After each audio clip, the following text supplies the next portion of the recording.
allons sans plus tarder regarder un peu dans les Écritures qu'on appelle parfois livre saint, la Bible. Nous allons regarder quelque chose et beaucoup plus échanger. Parce que nous l'avons toujours dit ici, pour nous, la Bible n'est pas la parole de Dieu. La parole de Dieu, c'est la personne de Christ. Et on se sert de quelques écritures pour pouvoir mieux connaître celui qui les a inspirés. Et la Bible ne résume pas Dieu. La Bible ne dit pas tout sur Dieu. Et il n'y a pas que la Bible qui parle de Dieu. Donc, on va regarder quelque chose dans Romains 1, verset 20 à 21. Romains 1, verset 20 à 21. Je lis dans la parole de vie. Romains chapitre 1, verset 20 à 21. C'est un passage que j'aime beaucoup. Vous le constaterez, ça fait partie de mes passages favoris. Donc, verset 20, la puissance sans limite de Dieu et ce qu'il est lui-même sont des réalités qu'on ne voit pas. Mais depuis la création du monde, l'intelligence peut les connaître à travers ce qu'il a fait. Les êtres humains sont donc sans excuse. En effet, ils ont connu Dieu, mais ils ne lui ont pas rendu gloire et ils ne l'ont pas remercié. Pourtant, c'est ce qu'on doit faire pour Dieu. Au contraire, leurs idées sont devenues fausses et leur cœur, sans intelligence, a perdu la lumière. La partie qui m'intéresse souvent beaucoup quand je lis ou qui m'accroche souvent quand je lis, c'est en effet, ils ont connu Dieu, mais ils ne lui ont pas rendu gloire et ils ne l'ont pas remercié. Pourtant, c'est ce qu'on doit faire pour Dieu. Pourtant, c'est ce qu'on doit faire pour Dieu. C'est-à-dire, ce que les Écritures nous révèlent ici, ce n'est pas que ce qu'on doit faire pour Dieu, c'est de respecter, c'est d'avoir une certaine ligne de vie, une certaine conduite. Ce que Dieu demande, ou ce que Dieu attend, ou ce que Dieu cherche à exprimer au travers de chacun, c'est assez simple et basique. Il dit, en effet, ils ont connu Dieu, mais ils ne lui ont pas rendu gloire, ils ne lui ont pas remercié. Et le Seigneur le disait encore tout à l'heure à travers la bouche de Jusqu'à vous dire, rendez grâce en toutes choses. C'est tout ce que Dieu demande. Et c'est le but de tous les livres saints. Tous les livres qu'on peut appeler livres saints, que ce soit Coran, que ce soit la Bible, tout ce que vous connaissez comme livre saint, soi-disant saint, le but de tout ça, ce n'est pas de nous donner, ce n'est pas de donner aux humains une ligne de conduite supplémentaire. Ce n'est pas quand on lit les Écritures, quand on ouvre sa Bible, quand on veut méditer, quand on ouvre son Coran, quel que soit le livre qu'on ouvre en termes de livre religieux ou autre, le but de ces livres-là, c'est de révéler Dieu, c'est de connaître Dieu. Ce n'est pas de connaître qu'est-ce que Dieu attend de moi. C'est de ne pas de connaître les 100 lois de Dieu, les 10 lois de Dieu, les 25 lois de Dieu. Le but, c'est de le connaître lui. Et le connaissant, on lui rend grâce. Le connaissant, le fait de le connaître, ça nous amène spontanément à le remercier, à lui rendre grâce.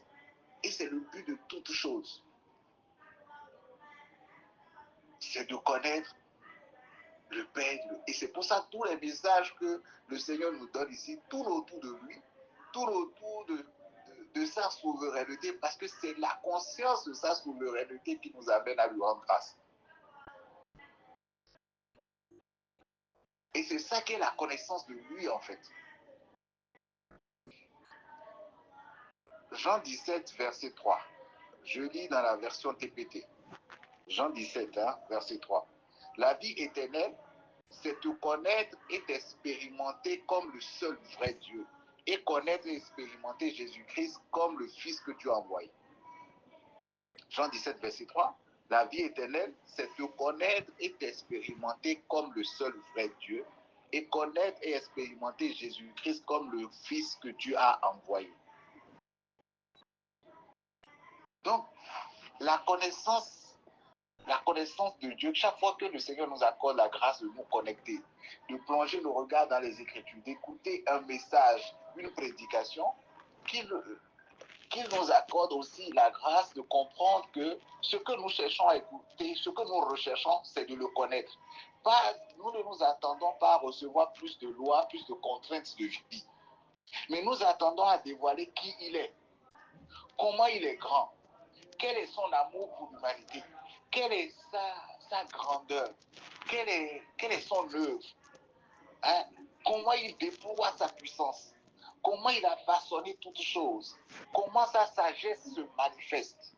C'est ça le but de la prédication, c'est ça le but de la méditation, c'est ça le but de tout message qu'on donne au nom de Dieu. Que ça soit musulman, que ça soit occulte, tout ce que vous voulez, mettez, rangez tous les messages que vous, dans toutes les catégories que vous connaissez.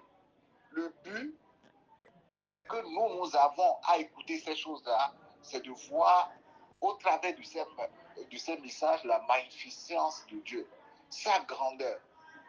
Et l'écoute de ces messages-là, l'écoute ou la connaissance que nous avons de lui, nous amène spontanément à nous humilier sous sa main puissante, à glorifier en toutes choses son Saint-Nom. Et tout à l'heure, je pouvais réaliser que depuis que nous avons reçu, depuis que nous connaissons, le Seigneur nous a ouvert les yeux sur sa souveraineté, beaucoup de nous, moi y compris, nous ne prions plus.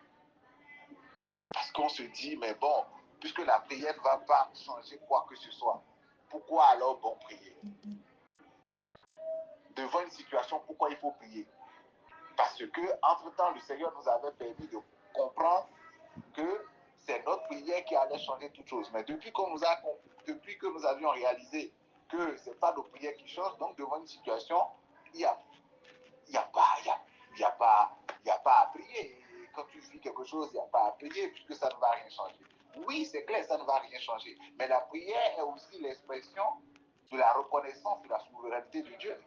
Le fait, devant une situation, de prendre le temps de prier, c'est une manière d'exprimer, c'est une manière pour le Seigneur de nous amener à exprimer qu'il est le souverain dans la situation, qu'il est celui à témoigner qu'il est vraiment le souverain de la situation. Oui, ton corps est souffrant. Oui, il est au courant que ton corps est souffrant. Mais le fait de te référer à lui pendant que ton corps est souffrant détermine que tu sais que c'est lui qui est l'auteur de ça et que toute chose dépend de lui. Donc la prière, c'est aussi une manière de témoigner la souveraineté de Dieu dans notre situation. Donc aujourd'hui, nous ne prions pas pour ordonner, pour détruire, même s'il peut nous amener à le faire, nous ne mettons pas Dieu dans une boîte. Il peut nous amener à ordonner, il peut nous amener à déclarer, nous restons ouverts à la conduite de l'Esprit. Amen. Mais nous ne décidons pas de notre propre chef de dire, bon, là, maintenant, je me lève pour aller ordonner. Si, dans une prière, nous nous retrouvons à ordonner gloire à son Saint-Nom. Mais pour nous, ce qui est le nœud de ce que je suis en train de partager ce matin, c'est que la connaissance du Dieu souverain nous amène aussi à prier devant les situations. À prier pour lui rendre grâce. Parce que cette prière qui nous amène à faire dans les situations est une manière pour nous, est une manière de témoigner. Il nous amène ainsi à témoigner de ce que nous reconnaissons qu'il est souverain. Quand on regarde le fonctionnement aujourd'hui du monde, hein, dans le monde, comme on dit, monde en griffe, quand les populations ont un problème, quand il y a inflation, quand il y a crise économique, quand il y a crise, quand ils commencent par crier, c'est le nom du chef de l'État qu'ils commencent par crier. Sachant bien, eux, malgré qu'ils crient spontanément le nom du chef de l'État, c'est parce qu'ils savent que le chef de l'État a la capacité de faire quelque chose. Même s'ils ne pensent pas qu'il est l'auteur. Ou même si certains pensent qu'il est l'auteur de l'inflation, certains ne pensent pas qu'il est l'auteur de l'inflation. Quoi qu'on dise, on sait que s'il a la capacité d'agir. Et donc, la manière dont l'Esprit nous amène à rendre grâce, à prier, à témoigner, c'est une manière aussi que l'Esprit nous amène aussi à reconnaître qu'il est le souverain, en fait. Qu'il est celui qui est l'auteur de la chose, qu'il est celui qui va l'amener à l'accomplissement, qui est celui qui pense, qui est celui qui crée la blessure, qu'il est celui qui pense. Et donc, c'est une manière, la prière, c'est une manière de témoigner aussi de sa souveraineté. Et il prend plaisir à certains égards de nous amener à le faire, de nous amener à témoigner de cette souveraineté-là aussi au travers des temps de prière que nous pourrons avoir, des temps de prière que nous pourrons avoir pour les uns et pour les autres. Il nous amène à glorifier son Saint-Nom, à dire oui, c'est toi vraiment le boss en cette situation. C'est toi, je reconnais que c'est toi qui l'as fait. Et on peut le voir en examinant la vie de David en tant que dans ses psaumes. En toutes circonstances, oui, je sais que c'est toi qui l'as fait. Et je sais que c'est toi qui vas l'amener encore à l'accomplissement. Je te rends grâce, Père. Donc cette connaissance que le Seigneur nous donne aujourd'hui de lui, de ce qu'il est le souverain de toutes choses, de ce qu'il conduit toutes choses, ne nous dédouane pas de prier, mais nous amène par sa grâce à prier autrement. Son esprit au travers de cette connaissance, n'oubliez pas que la parole nous dit que la parole est l'épée de l'esprit. Cette connaissance qu'il nous donne l'amène, lui en nous amène à lui parler autrement, nous amène à l'honorer autrement, nous amène à le glorifier autrement, dans la connaissance de ce que il est celui qui a la maîtrise de toutes choses sur notre vie. C'est lui qui produit en nous le vouloir et le faire. Et au travers de la connaissance qu'il est en train de nous donner, de la conscience qu'il est en train de nous donner de sa souveraineté, il nous amène, au travers de cette connaissance-là, à prier autrement. Dans chaque circonstance, à garder les yeux fixés sur lui et à l'honorer, sachant que, en fait, cette circonstance est faite pour un but. Cette situation est faite pour un but. Cette situation a été créée pour un but. Nous n'avons pas tout le prisme, nous n'avons pas toute la vue, nous n'avons pas tous les éléments nécessaires pour apprécier la situation dans laquelle, chaque situation dans laquelle nous sommes. Mais nous avons cette conviction-là en lui que cette situation est pour un but, que c'est lui qui l'a créée, c'est lui qui l'a déjà créé, c'est lui qui l'a accompli, c'est lui qui l'a mis en place pour un but. Et en cela, il nous amène à lui donner la gloire dans cette circonstance-là, sachant que le but de notre vie, ce n'est pas pour nous, mais c'est pour sa gloire. Sachant que nous avons, on le dit assez bien, si ce n'est plus moi qui vis, c'est Christ qui vit en moi. Oui, c'est bon de le chanter, mais la conscience que le Seigneur nous donne au travers de ce passage, c'est de savoir que tout est pour sa gloire, tout est pour lui. Donc cette situation, qu'elle puisse être une situation bonne ou mauvaise, qu'elle puisse être une situation de douleur ou une situation de joie selon la chair, elle n'est pas faite pour nous en fait. Cette promotion que nous avons n'est pas faite pour nous. Cet argent que nous avons n'est pas pour... oui, notre âme en jouit par ses effets, mais c'est des effets corollaires de ce que Dieu est en train de faire. Ton compte en banque, oui, c'est pour toi. Tu penses en disposer, mais tu es au service de quelqu'un, en fait. Ce travail que tu n'as pas, pour le moment, tu es au service de quelqu'un. Dans ce fait-là que tu n'as pas encore ce travail, tu es au service de quelqu'un. Ce travail que tu auras, tu auras ce travail-là aussi pour un but précis.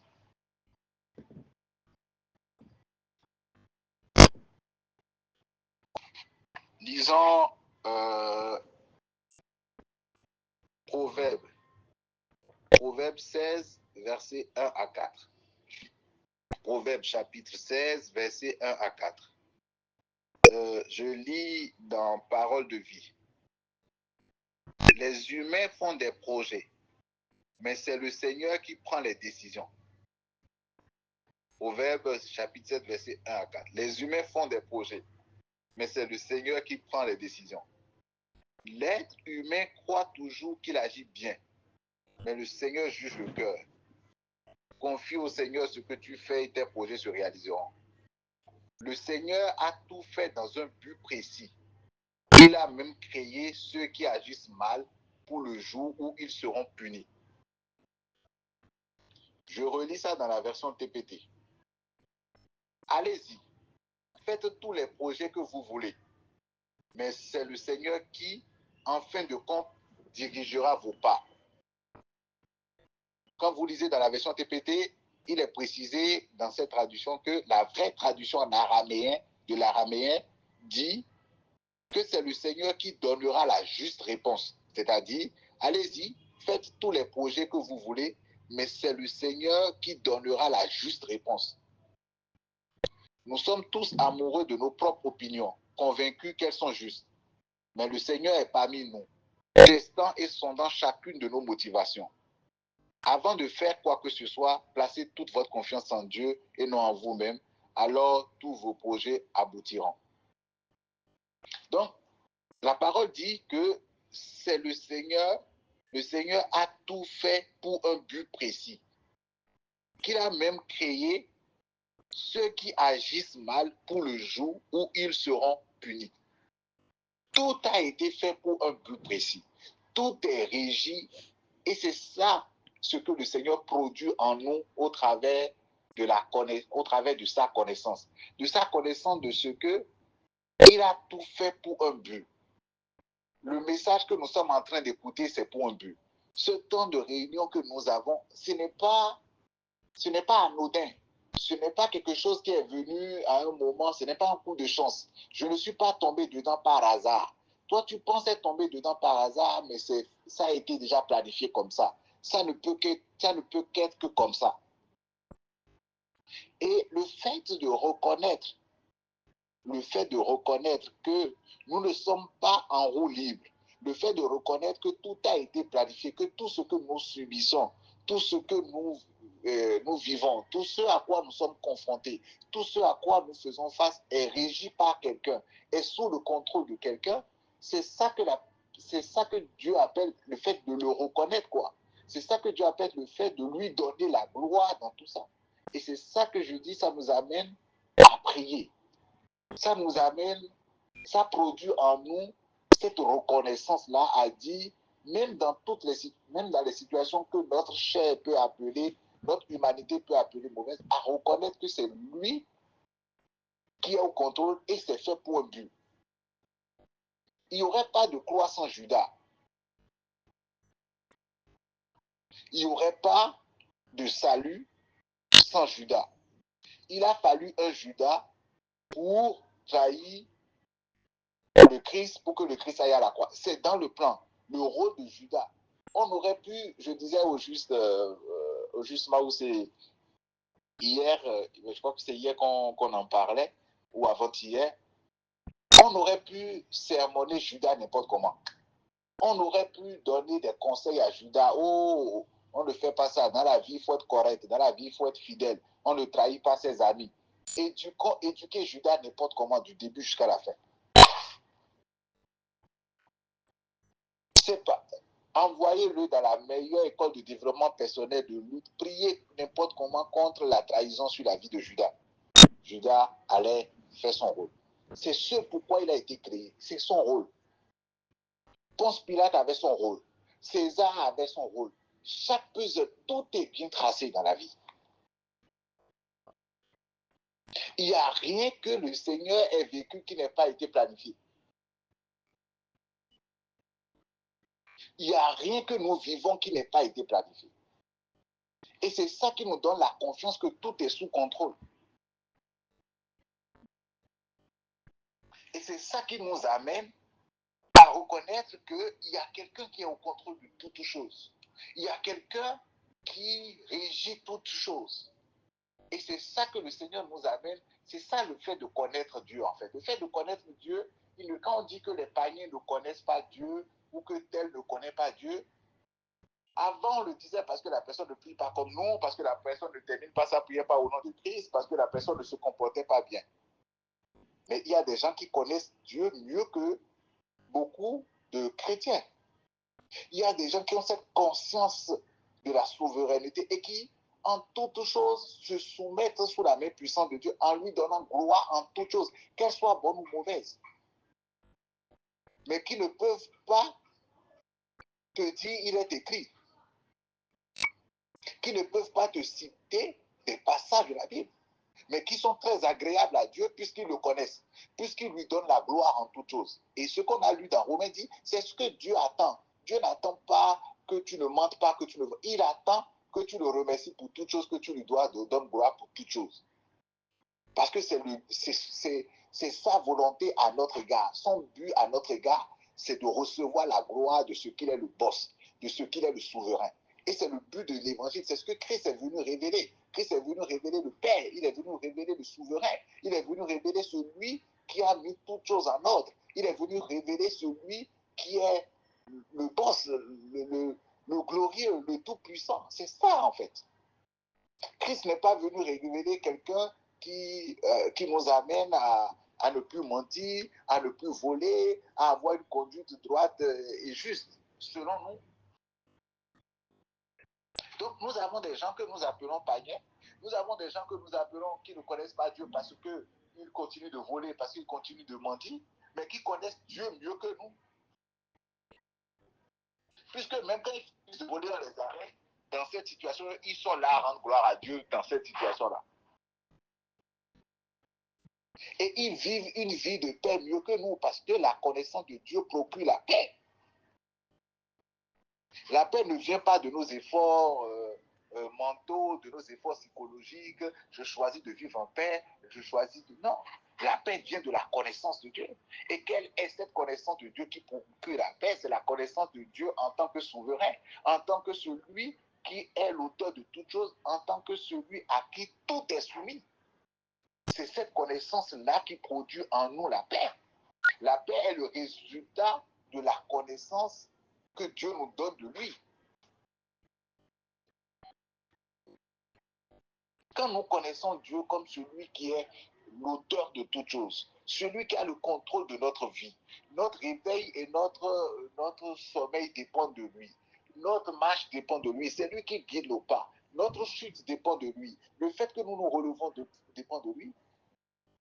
Systématiquement, vous-même témoignez, vous allez vivre une vie de paix. Cela ne veut pas dire qu'il n'y a pas de challenge. Mais dans les challenges, il suffit juste de vous rappeler qu'il y a quelqu'un qui est au contrôle. Vous allez vous fâcher après lui pour dire, mais comment il peut faire ça? Mais vous allez vivre la paix. Je reprends.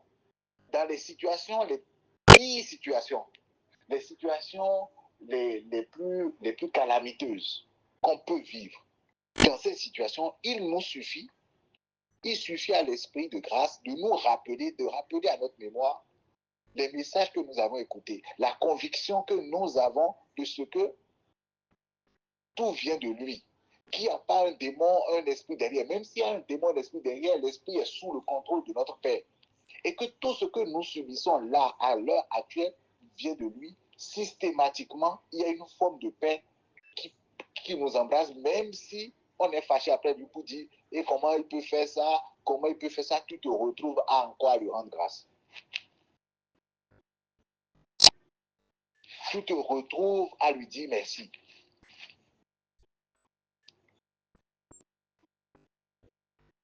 Et donc, la connaissance que le Seigneur nous donne, c'est la connaissance de sa souveraineté, de ce qu'il a fait toutes choses pour un but. Le message que nous sommes en train d'écouter, tu n'es pas à Papa par hasard, tu n'es pas à Calavi par hasard, tu n'es pas au Cameroun par hasard, tu n'es pas en France. Là où tu l'es pour un but. Quand tu vas sortir à midi après le message, tu sors pour un but. Toi, tu te donnes toutes les raisons que tu veux pour ça. Non, je dois aller voir une copine. Non, il y a un frère qui est malade, je dois aller voir.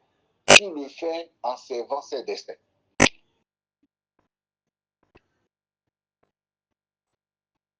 Toute chose a un but et à un endroit précis. Bon, Tu ne peux qu'être que là où tu es actuellement. Tu ne peux qu'être que connecté à ce message actuellement.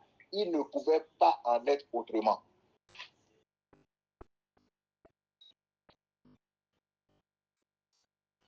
Parce que ta vie est régie par quelqu'un.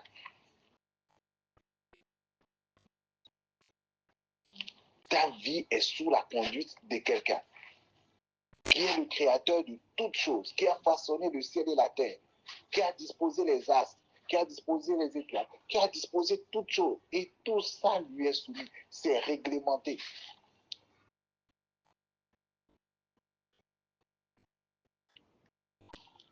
Parfois, tu sembles avoir la compréhension de la raison pour laquelle tu as subi ça. Tu peux avoir une lueur de compréhension et te dire, ah, c'est ça. Tu n'aimes même pas encore. Quand parfois, tu peux ne rien comprendre.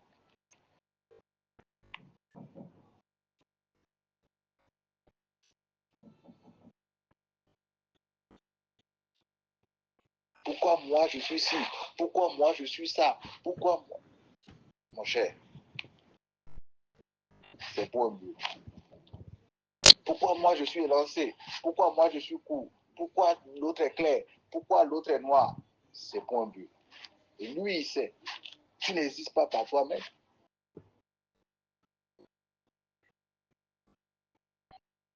Pourquoi moi j'ai fait comptabilité? Pourquoi moi j'ai fait médecine? Pourquoi moi j'ai fait? C'est pour un but.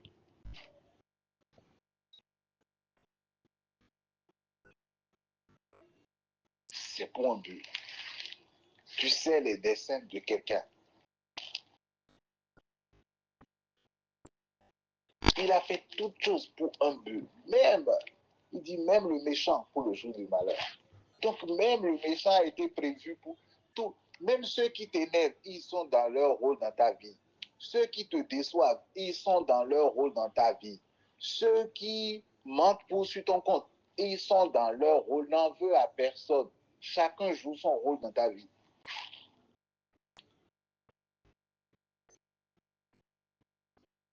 Oh, ce frère-là, vraiment, il est impossible. Il est dans son rôle dans ta vie.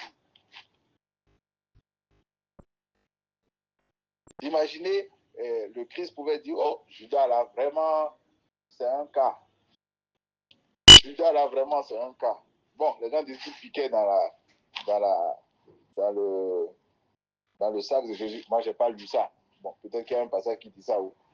Pauvre, on va tout lui attribuer, non? Il a déjà trahi, non? Est-ce qu'il peut encore refuser quelque chose maintenant? Donc, on dit qu'il piquait dans le sac de Jésus. Donc, imaginez, Jésus vient dire, vraiment, Judas, tu es impossible, quoi. C'est quoi cette amitié-là? Il faut partir. Non. Et lui-même, il savait, comme il est le père, il savait que il est dans son rôle. Il ne pouvait que faire ça. Et donc, que le Seigneur continue de nous amener à voir au-delà de ce que les gens font.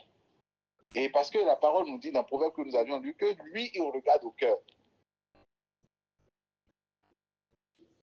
Et lui, en nous, nous amène à voir au-delà de ce que les gens font. Lui, en nous, nous amène à voir au-delà des attitudes des uns et des autres et de le voir lui.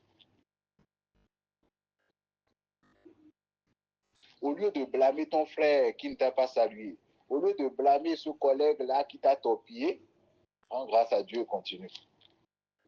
Au lieu de blâmer ce chef-là qui t'a créé, je me parle à moi-même, au lieu de blâmer ce chef-là qui t'a créé des difficultés et tout, rends grâce à Dieu.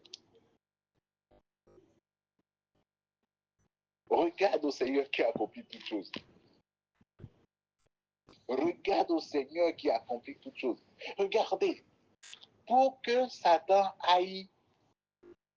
soi-disant, pour que le diable aille s'attaquer à Job, il a dû aller, selon ce que les Écritures nous révèlent, demander la permission à Dieu. Ça veut dire que ce qu'il a accompli en ce temps, c'est un mandat et on lui a donné les limites. C'est un mandat bien précis qu'il a reçu.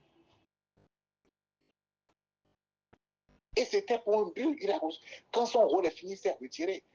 ce problème, la situation dans laquelle nous sommes, ne peut pas avoir à une date d'expiration. Ça ne peut pas durer plus que cela a été prévu. Ce n'est pas possible.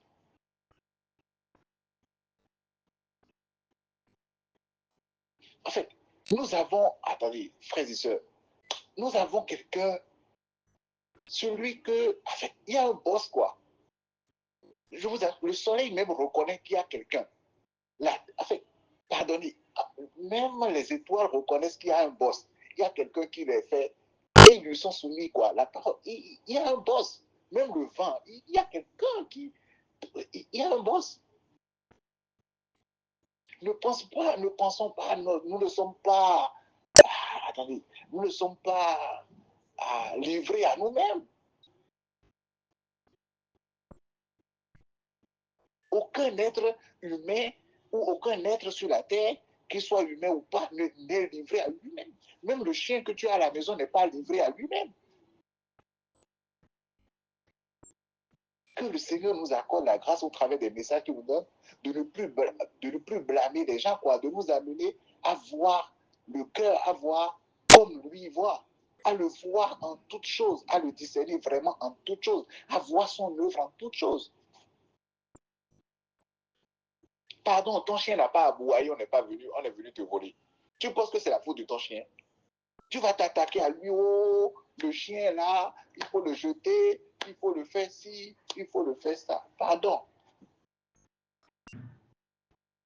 Bon, aussi lui-même dans sa volonté, s'il veut faire tuer le chien, il va t'amener à le blâmer. C'est aussi son plan. Mais voyons-le, quoi. Voyons-le au-delà de toute chose. Oui, c'est vrai, s'il veut tuer le chien, il va t'amener, tu vas détester le chien parce qu'il veut tuer. Regardez dans la Bible, non? On le lit chaque fois que le Seigneur, parce qu'il veut finir avec tel, il va susciter telle chose, il va susciter l'amertume en toi, tu vas tuer le chien et puis c'est fini, il a réglé son compte. C'était dans le plan du chien qu'il meurt comme ça. Donc, pour moi, le message pour nous ce matin, c'est qu'il nous amène lui-même à continuer à le discerner en toutes choses. Parce que c'est seulement à ce prix qu'il nous amène à expérimenter sa vraie paix. Que même dans les moments de turbulence, malgré la hauteur des vagues, que sa grâce nous amène à le voir au cœur de la vague, à le voir au cœur des tourments, à le voir au cœur des vents, à savoir que c'est lui qui fait lever le vent, c'est lui qui fait baisser. Et de nous amener par son esprit et par sa grâce à accepter les autres, à comprendre que chacun est dans un rôle précis dans notre vie.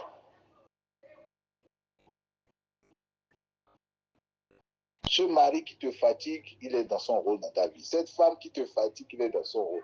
Oh, ce fiancé qui te fatigue, il est dans son rôle. Oh, cette tante que tu détestes, mais qui chaque jour vient, oh, elle est dans son rôle dans ta vie.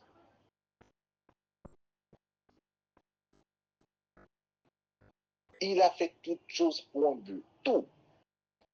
Dans le but de se révéler, dans le but qu'on le voit, dans le but qu'on le discerne, dans le but qu'on lui donne la gloire. Il n'est pas dérangé à ce qu'on lui donne la gloire pour ce que nous pouvons appeler mauvais. Il n'a aucun problème avec ça. Parce que c'est nous qui appelons ça mauvais.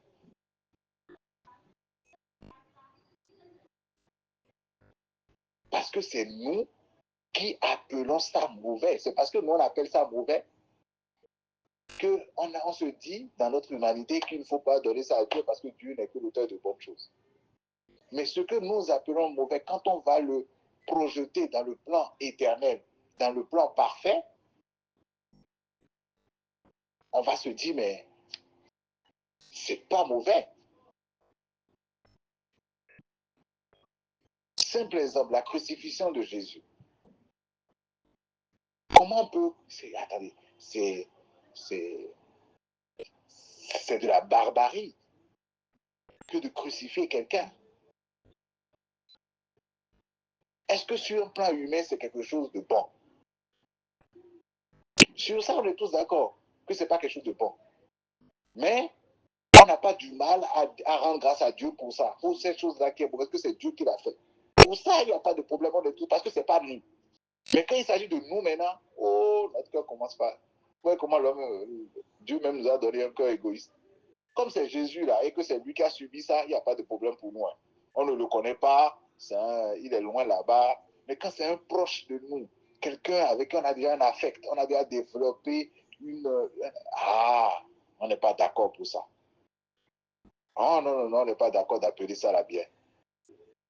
Mais bon, comme l'autre, il est lointain, bon, c'est un blanc peut-être, où des gens disent que c'est bon. De toutes les façons, on n'était pas là. Il n'y a pas du mal, on est aisé à prêcher ça. Oui, il a été crucifié pour nos péchés. Il a été crucifié pour nous. Gloire à Dieu pour Jésus-Christ crucifié. Oh, c'est le bien de Dieu. Dieu l'a crucifié. Il n'y a pas de problème. Mais quand on va dire, tu as créé accident pour notre soeur Joséphine, non, comment tu peux dire ça? Non, non, non, non. Ça, l'affect entre. Non, non, non, tu ne peux pas dire ça, c'est pas possible. C'est cru, c'est pas normal. Tu ne peux pas dire ça. Dieu ne peut pas faire ça. Hein, Dieu, c'est... Mais est-ce que c'est au travers de cet accident que 10 personnes vont pouvoir le connaître mieux et lui donner la gloire? Est-ce que c'est au travers de cet accident qu'elle-même, elle va avoir quelque chose? En fait, c'est beaucoup de choses, en fait. C'est beaucoup de choses. On ne connaît rien, on ne sait rien. On ne connaît rien, on ne sait rien. On ne connaît l'issue de rien.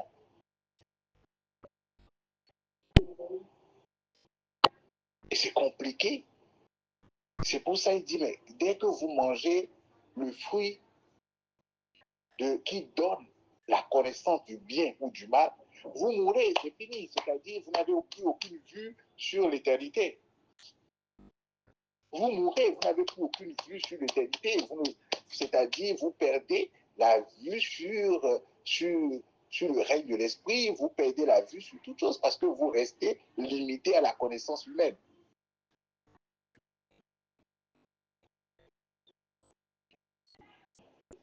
Mais quand il nous amène à manger le fruit de vie, à manger tout le temps Christ, qui est l'unité, qui est la perfection, à manger sur ce que lui, il a fait.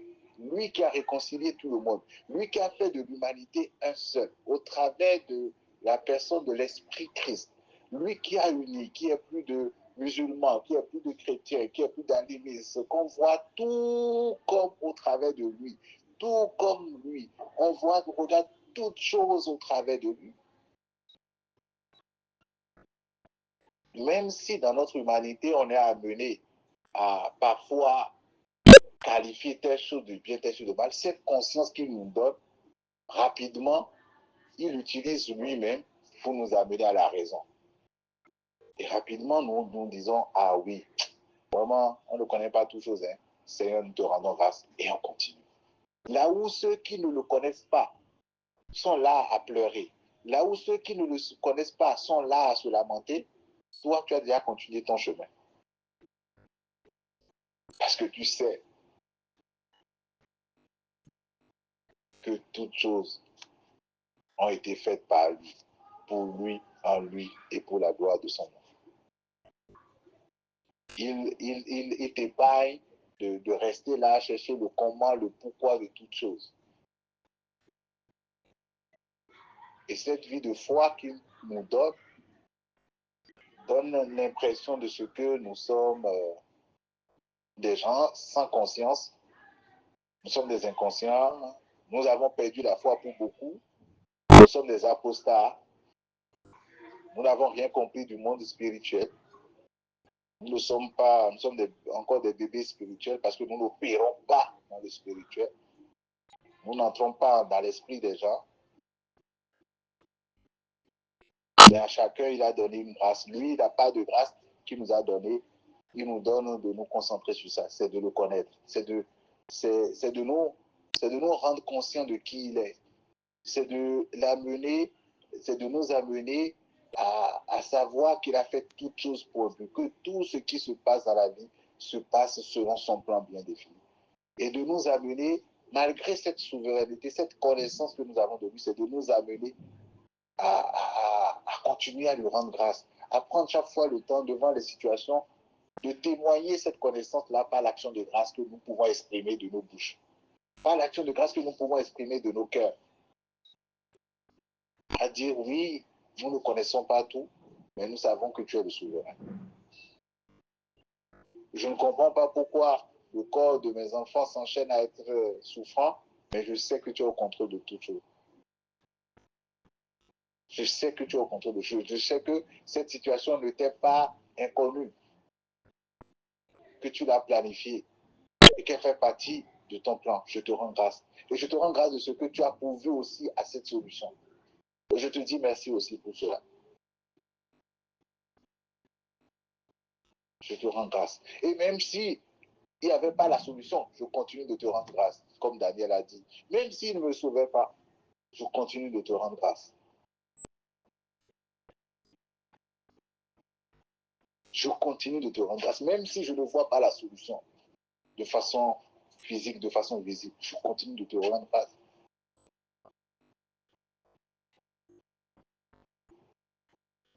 Cela ne fait pas de toi moins que Dieu. Tout se fait selon ton plan, selon que tu as résolu d'avance, selon que tu as planifié d'avance. N'oublions pas, la parole dit dans Romains que ceux qu'il a connus, il les a prédestinés à être l'image de son Fils. Tout ce que nous vivons, c'est selon le plan bien établi, exécuté à l'avance, afin que lui soit glorifié. Ne perdons jamais de vue par sa grâce sa gloire à lui. Qu'il nous donne de ne jamais perdre de vue sa gloire à lui. Tout est pour lui. La parole n'a jamais dit qu'il a créé toutes choses pour nous. Il a créé toutes choses pour lui. Pour lui.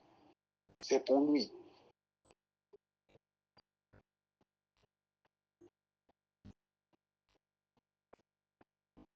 Tout est pour sa gloire. Tout, c'est pour lui. Tout lui revient. Si tu te retrouves à être content dans ce qu'il fait, gloire à ton nom. Si ton âme arrive à se réjouir dans ce qu'il fait, gloire à son nom. Mais ce n'est pas parce que notre âme se réjouit dans ce qu'il fait, ce n'est pas parce que nous trouvons notre compte dans ce qu'il fait que nous allons penser que c'est pour nous. Le bien que nous trouvons dans ce que Dieu fait n'est qu'un avantage secondaire.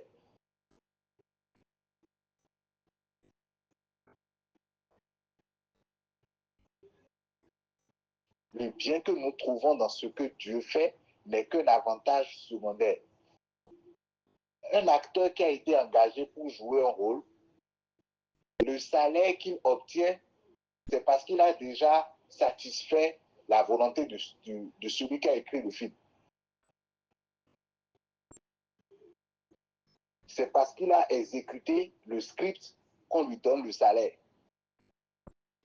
Le but, ce n'est pas le salaire. Lui, il va penser que oui, je suis content, j'ai eu un boulot. C'est faux.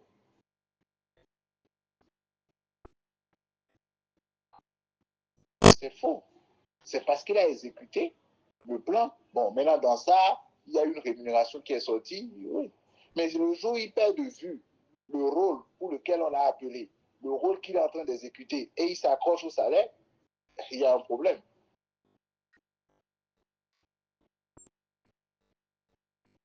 Donc, nous vivons, tout ce que nous faisons, c'est pour sa gloire.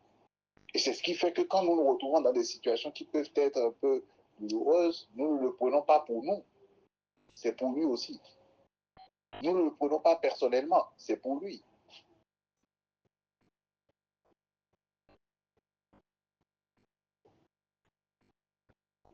Si c'est pour un boulot que Dieu, si Dieu a besoin d'un boulot forcément pour te nourrir, écoute, attention, il n'est plus Dieu. Hein? Moi, je dis, il n'est plus Dieu. Le boulot fait partie des moyens. Maintenant, que le fait que tu te nourrisses au travers de ce boulot, ça fait partie des mille et une raisons pour un boulot.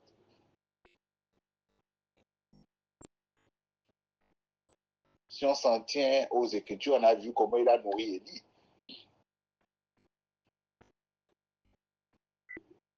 On a vu Jean-Baptiste aussi.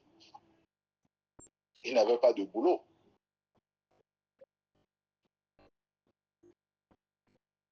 Donc que le Seigneur nous amène à dans son plan pour chacun de nous et au travers des messages qu'il nous donne, que sa grâce nous amène à sortir de notre cocon de penser que, voilà, c'est pour nous que telle chose, c'est pour nous telle chose, il nous a fait du bien. Non, nous avons profité de ce qu'il se fait pour lui-même. Ce qu'il fait pour lui-même, nous en profitons parfois.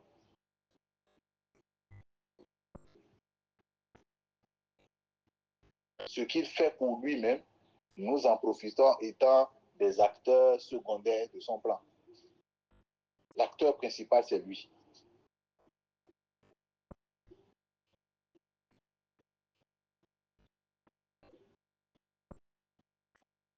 Et qui nous donne toujours de voir à lui seul, comme l'auteur et le bénéficiaire. Voilà. Comme l'auteur est le bénéficiaire de toutes choses. Il fait toutes choses et il le fait pour lui. Il le fait pour sa gloire. Pas pour notre bien. Non, frère. Oublions ça. Le gars ne fait pas quelque chose. Il n'a jamais fait quelque chose pour notre bien. Il ne faut pas qu'on se loge. Et le boss n'a jamais fait quelque chose pour notre bien. Il a fait pour lui. Aucune entreprise ne fait quelque chose pour le bien de ses employés. L'entreprise fait d'abord des choses pour lui. Quel capitaliste vous avez vu qui fait, il ouvre son entreprise, il dit, bon, maintenant moi j'ouvre mon entreprise, c'est pour distribuer de l'argent, c'est pour faire du bien aux gens. Quel bien? Ne lui donne pas les résultats qui sont escomptés, tu vas voir si c'est pour ton bien qu'il t'emploie. Mais non, parce que tu donnes de bons résultats, on peut te donner de petites choses, de petites commodités, tu vas penser que c'est pour ton bien, tu vas penser, c'est la même chose. Quand tu vas au boulot, on te dit, ouais, bon, écoute, nous, on est flexible ici, hein, on vient entre 8h, 8h30, tu dis, ah non, c'est un bon boulot. Oh, le salaire est bon. Waouh, ces gens-là, mon frère, premier mois, ne donne pas les résultats. Deuxième mois, ne donne pas les résultats. Tu vas savoir si tu vas savoir si c'est pour toi, ou bien si c'est pour eux qui. Non. Tout ce qu'il a fait et qu'on exécute, c'est pour son bien, à lui. Vous ne voyez pas même les Étienne, comment ils ont fini? Les gens qui ont servi, qui ont dit message, qui ont défendu soi-disant l'évangile. Comment on les a lapidés tous? Est-ce que lui, c'est pas. Dieu n'est pas dans les sentiments. Et quand on comprend ça, et qu'on comprend que c'est lui, le boss, et il fait tout pour lui, on n'y met pas le cœur. Quand les situations viennent, son esprit même te rappelle pour dire, petit, il ne faut pas mettre les organes. Laisse l'affaire là, c'est le boss qui gère. Garde ton cœur simplement et continue ton chemin. Rends grâce, dis boss, j'ai compris la leçon, j'évolue. C'est tout ce qu'il nous enseigne, à le reconnaître, à le discerner derrière toute chose. À le reconnaître derrière toute chose, devant toutes les situations. À reconnaître qu'il est le souverain, qu'il est l'auteur et le bénéficiaire de tout. Il est l'auteur et le bénéficiaire de tout. Il fait toutes choses pour lui. Et si nous y trouvons un bien, si nous y trouvons une certaine satisfaction morale, physique, même spirituelle si on veut, gloire à son nom. Si on ne trouve rien, gloire à son nom aussi. Et c'est pour ça que le Seigneur nous disait, quoi qu'on fasse, voyons-nous comme des serviteurs inutiles. Serviteurs inutiles.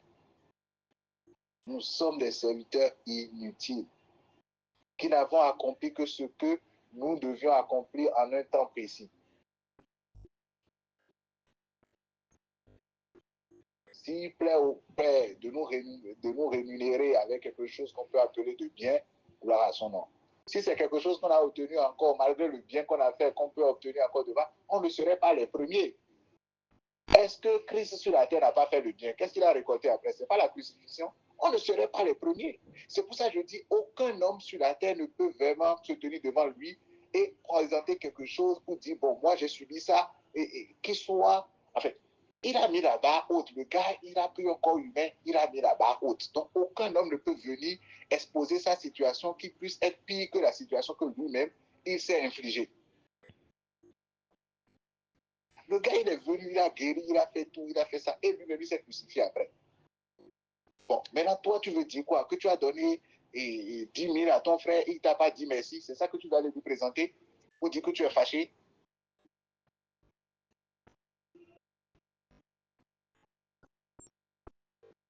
Tu veux dire après que, bon, moi, oui, vraiment, il n'avait pas de maison, je l'ai habité, et maintenant, il est en train de combattre mes enfants. C'est ça que tu veux lui présenter maintenant pour, comme l'ingratitude, devant l'ingratitude que lui, il a vécu, il s'est infligé. Qu'est-ce que tu veux lui présenter comme acte? Comme que toi, oh, non, vraiment, les hommes sont mauvais. Ah, caca. Oh, moi, j'ai fait ça. Tu vois, je ne ferai plus de bien. OK?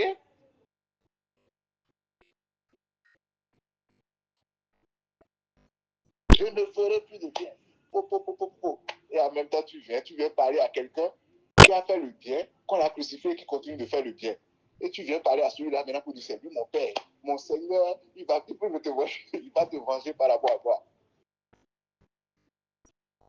Il a mis la barre tellement haut. Maintenant, quel type de souffrance tu veux lui présenter? Donc, si tu fais le bien, soit s'il veut te payer par ce que tu vas appeler le mal, tu vas exposer à quoi? Ah, Seigneur, c'est pas bon. Regarde tout ce que moi j'ai fait. Et c'est comme ça que tu me remercies. OK. Et lui-même qui a guéri, qui a fait tout, et qui s'est remercié lui-même par la crucifixion. Il n'y a rien qu'on puisse présenter comme acte, quoi. Rien, frère. Rien. Quel type de douleur tu veux présenter maintenant?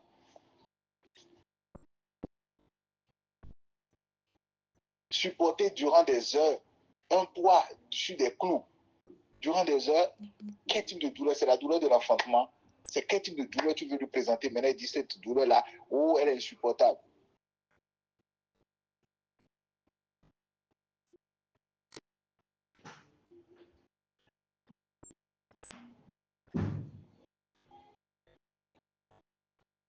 Quel type de douleur? Donc, tout se fait pour lui, rien que pour lui. Il n'y a rien, aucun acte. Si on fait, et s'il nous amène à faire quelque chose et que dans son plan, il a prévu qu'on puisse avoir de l'argent dedans, qu'on puisse avoir du boulot dedans, qu'on puisse avoir, gloire à Dieu. Si dans son plan, il a fait que tu vas encore pleurer dedans, oh, gloire à Dieu, qu'est-ce qu'on peut?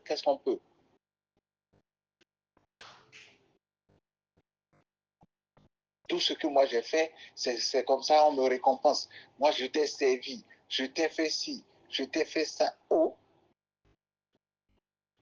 bon, maintenant, si toi tu dis ça, Paul va dire quoi? Étienne va dire quoi? Étienne qu'on a lapidé devant les gars, on a lapidé. Tu vas dire quoi? Moi, je t'ai servi avec tout. Regardez comment il était zélé pour le Seigneur. C'est pour ça qu'il y a certains à qui il a donné de se servir eux-mêmes. Eux, ils ont dit, ils ne veulent pas attendre de récompense de lui. Eux-mêmes, ils vont se récompenser. Il y a certains à qui il a donné, ils se récompensent eux-mêmes, mais ils profitent pour s'acheter leur jet privé. Là, ils se disent, non, cette affaire-là, si on attend ce monsieur-là pour qu'il nous récompense, on ne sait pas ce qu'il va nous donner après. Je ne sais pas. Quel exemple? Je ne sais pas. Je n'ai pas d'exemple à donner. Hmm? Je ne sais pas, dans ma bouche, tu vas manger piment jusqu'à. Je n'ai pas d'exemple à donner. Donc, il n'y a pas de. Et regardez comment les Étienne, regardez comment les Paul, regardez comment les gens, tout ça là ont fini. C'est quelqu'un qu'on a mis dans l'huile, qu'on allait jeter à l'huile de bâtiment. Maintenant, quel type de souffrance? Toi, qu'est-ce que tu veux présenter devant ces gens-là?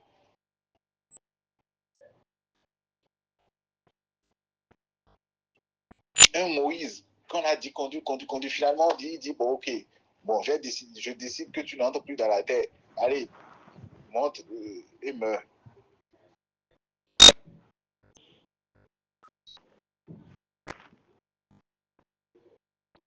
Et donc, j'atterris par là que vraiment le Seigneur, au travers des messages qu'il nous donne, puisque l'épée de l'esprit, c'est la parole qu'il nous donne, que lui-même, au travers de cette parole, qui a déjà en elle la semence pour nous faire vivre la vie à laquelle Dieu nous a appelés, nous amène à continuer à le voir au-dessus de toutes choses, à continuer continuer à lui rendre grâce en toutes choses et à aller au-delà de ce que nous voyons, hein, à aller au-delà des jugements que nous pouvons porter sur les actes des uns et des autres, sachant que toute chose est faite pour un but, toute chose.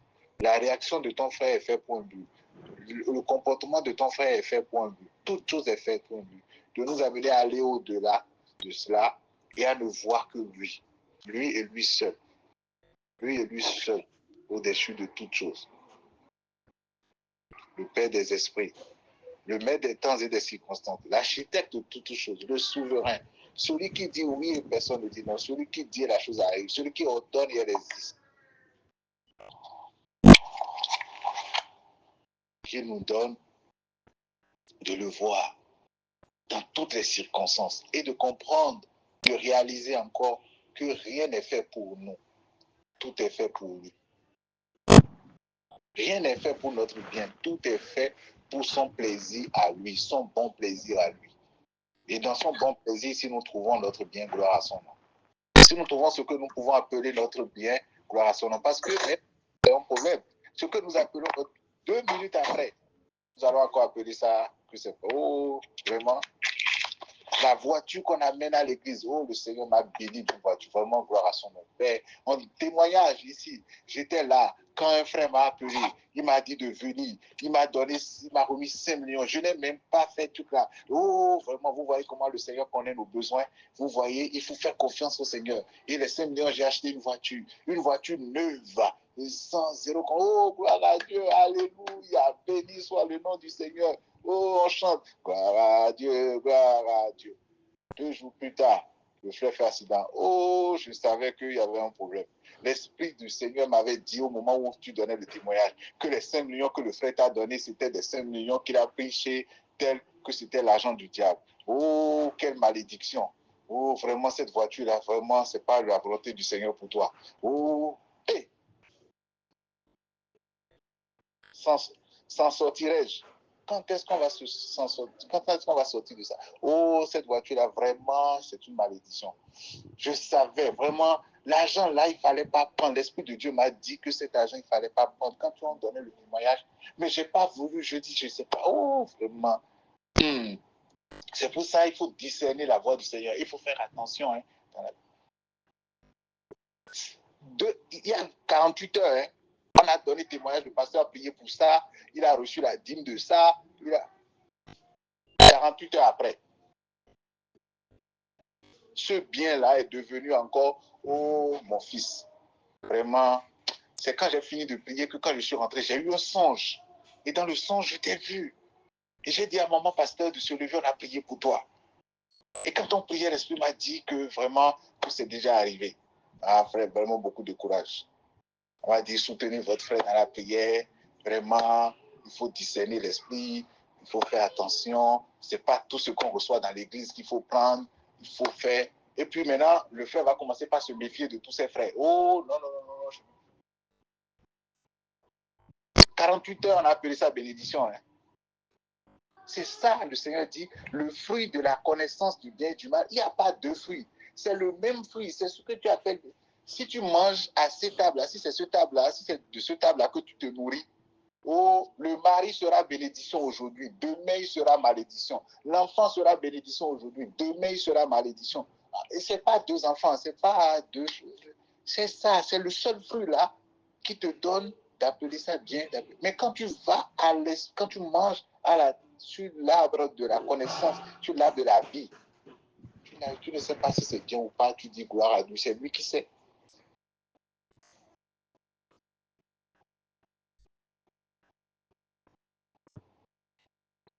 On dit qu'en lui, il n'y a pas le non et le... En lui, c'est le oui. C'est tout. En lui, c'est le oui. C'est tout.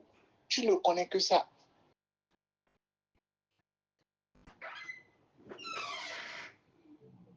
L'emploi aujourd'hui, oh, gloire à Dieu, témoignage.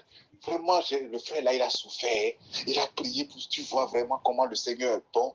Il faut avoir la patience. On va te sortir. Ce qu'il a dit, il l'exécutera certainement. Attends le plan de Dieu. Tu vois comment le Seigneur a glorifié sa vie dans la vie de la sœur. Oh, elle a eu un emploi à la Banque mondiale. Je t'assure, c'est 15 millions le mois. Hein. Waouh! Vraiment, l'autre père là, il est fidèle. Oh, sa fidélité durera jamais. Je prie, ma sœur, que toutes les BO 5 mois plus tard,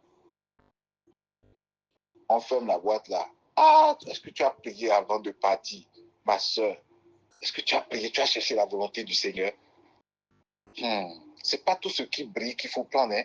Tu sais, ma soeur, vraiment, est-ce que arrivé là-bas, les gens au village, ma soeur, tu as dit ça à qui avant de partir?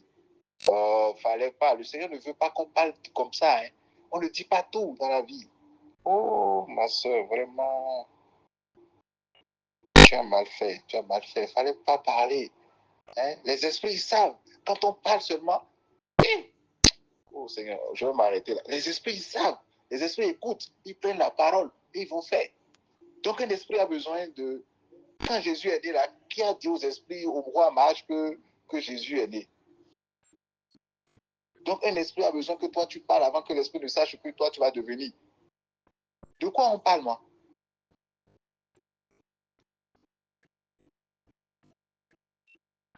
Oh, fallait pas dire. Aïe, aïe, aïe, aïe, aïe.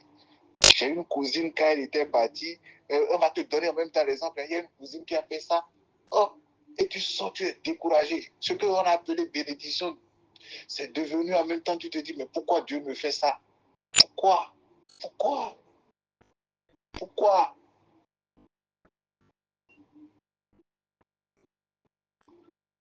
Hein? Oh, vraiment. Et c'est là que tu vas commencer par voir que tout l'argent que tu as gagné est en train de, que tu es en train de gaspiller. Avant, tu ne voyais pas ça. Tu vas dire, ah, vraiment, il y a maman derrière. Il y a l'esprit des eaux derrière qui est en train de bouffer son argent. Oh, tu n'as rien réalisé avec.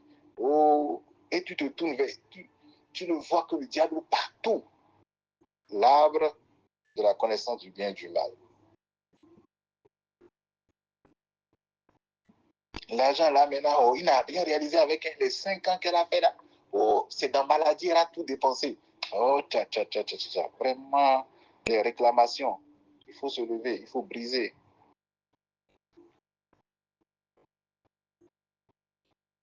Il faut briser les réclamations.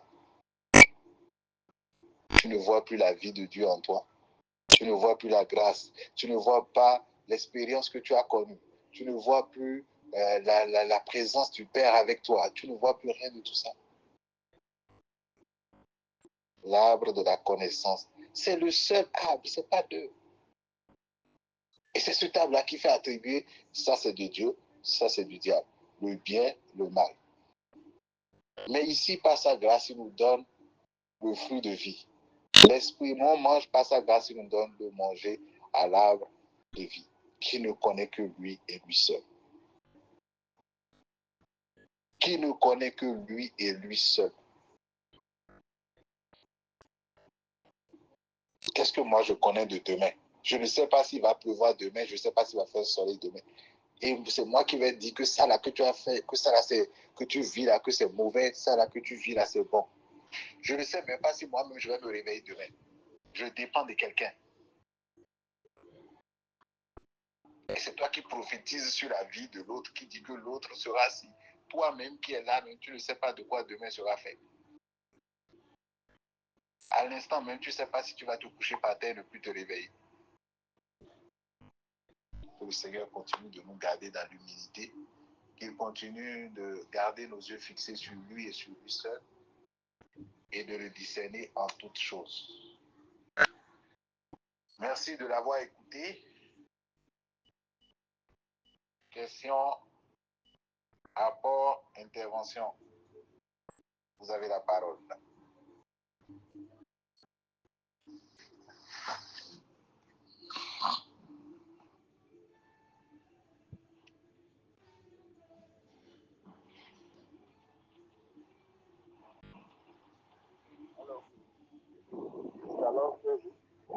Oui, oui, Shalom,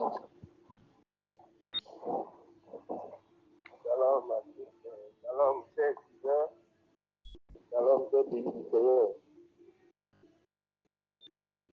Shalom, juste Dieu. Participer à cette rencontre. Cette merveilleuse rencontre.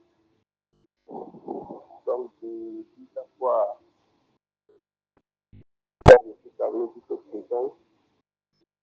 On ne vous entend pas. Vous pouvez enlever le micro et parler directement. D'accord.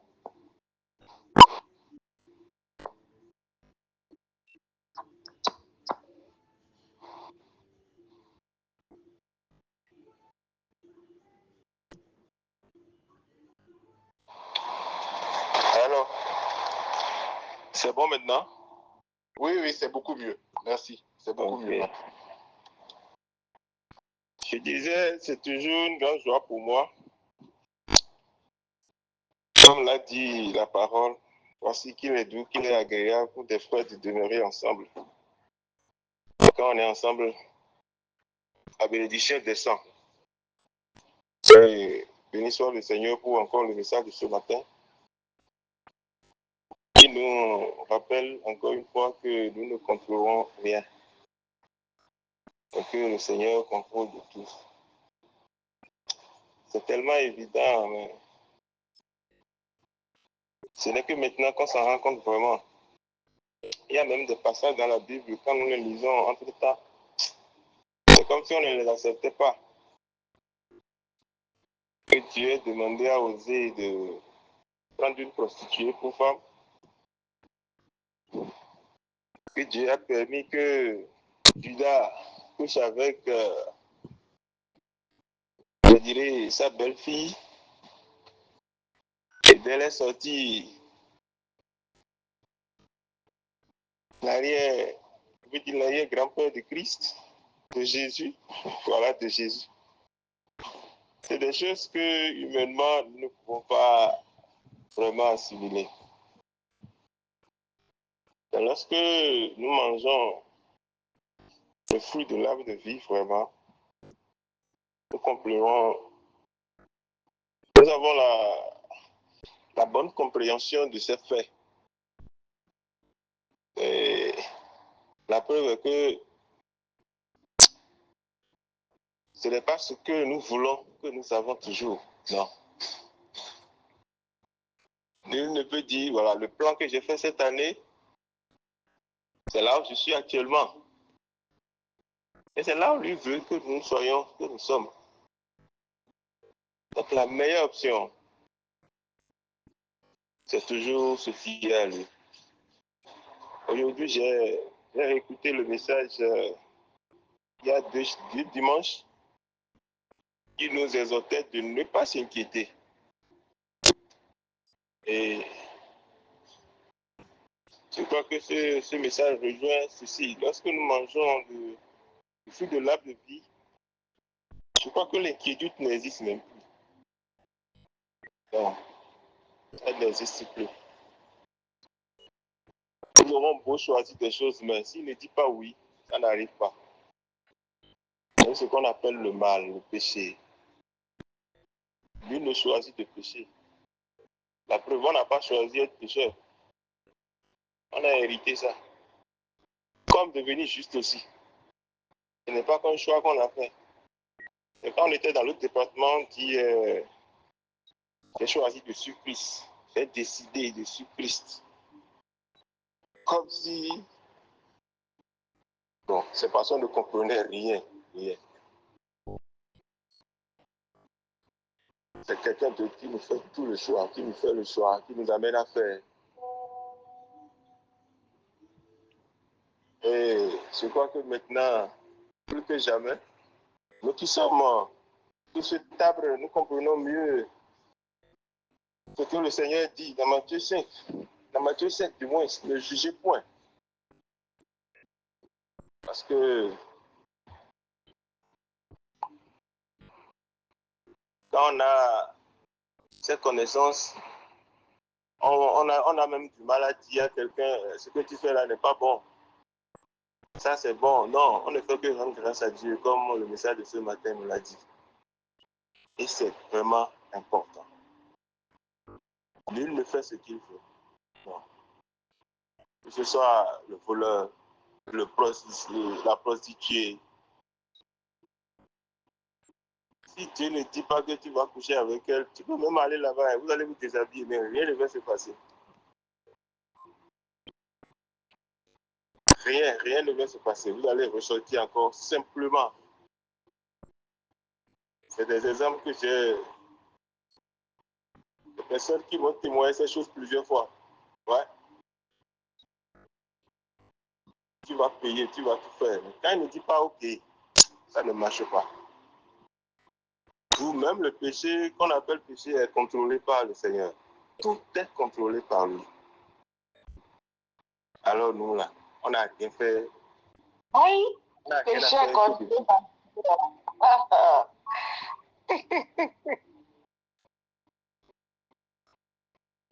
Ça fait rire, n'est-ce pas? C'est comme ça que je riais. Quand le juste Jean Péji faisait le message, je riais aussi. Et souvent, quand je me dis si certaines paroles, je ris aussi. Et je vois que la personne qui rit mieux, c'est Dieu. Hein. Quand il nous voit faire les zélés là,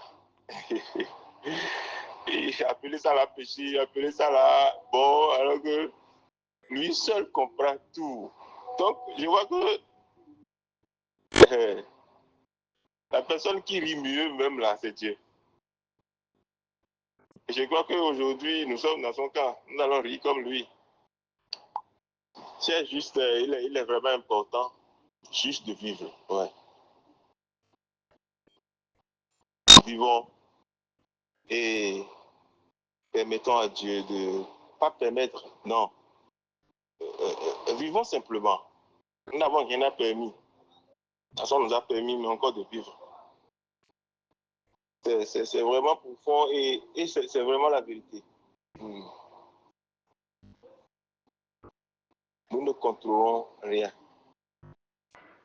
Tout ce qui nous arrive pour sa gloire. Ce dont nous devons prendre conscience, qui est tellement important, c'est comme il a dit dans Romains, au reste. Je vais paraphraser toutes choses. Voilà, si je crois que je me souviens plus bien du texte, mais toutes choses concourent à mon bien. C'est tellement profond, hein, ce texte. Toutes choses concourent à mon bien. Toutes choses concourent à mon bien. Et rien ne peut encore changer qui je suis, non. Le fils du président, même si on le retrouve chez la prostituée, c'est toujours le fils du président. Hein. Qu'il soit tombé dans un bas-fond, c'est toujours le fils du président. Où qu'on le retrouve, c'est le fils du président. C'est qui nous sommes, ça. Et nous ne devons pas avoir encore cette pensée de vouloir contrôler les choses. Non. Je crois que nous sommes libérés de ce piège. Le Seigneur nous a libérés de ce piège. C'est un piège dans lequel le monde nous jette. Tu dois faire ça, tu dois. Celui qui dit tu dois, lui-même, il n'a pas encore fini de faire ce qu'il a dit. Mais ce qu'il doit faire, il n'a pas encore fini. Il va t'amener à faire tellement de choses qu'un jour, tu verras que tu ne vis pas pour toi-même, mais que tu vis pour les autres. Tu ne jouis pas de la vie que Dieu t'a donnée. C'est bizarre. Gloire soit rendue au Seigneur qui nous illumine chaque fois qu'on se rencontre autour de sa parole. Que Dieu nous bénisse. Et soyons vraiment des viveurs. Je vais même profiter de l'occasion. On ne sait jamais. Je ne sais pas s'il y a des hommes célibataires ici, des femmes célibataires, puisqu'on ne se voit pas. Moi, je suis un célibataire aussi. Hein. Alors, je vais mettre mon contact dans le chat pour que si l'esprit de Dieu parle à l'esprit de quelqu'un, Si c'est sa volonté, ça va arriver. Mais si ce n'est pas sa volonté, ça n'arrivera pas. Je vous remercie. Très belle suite de journée à vous.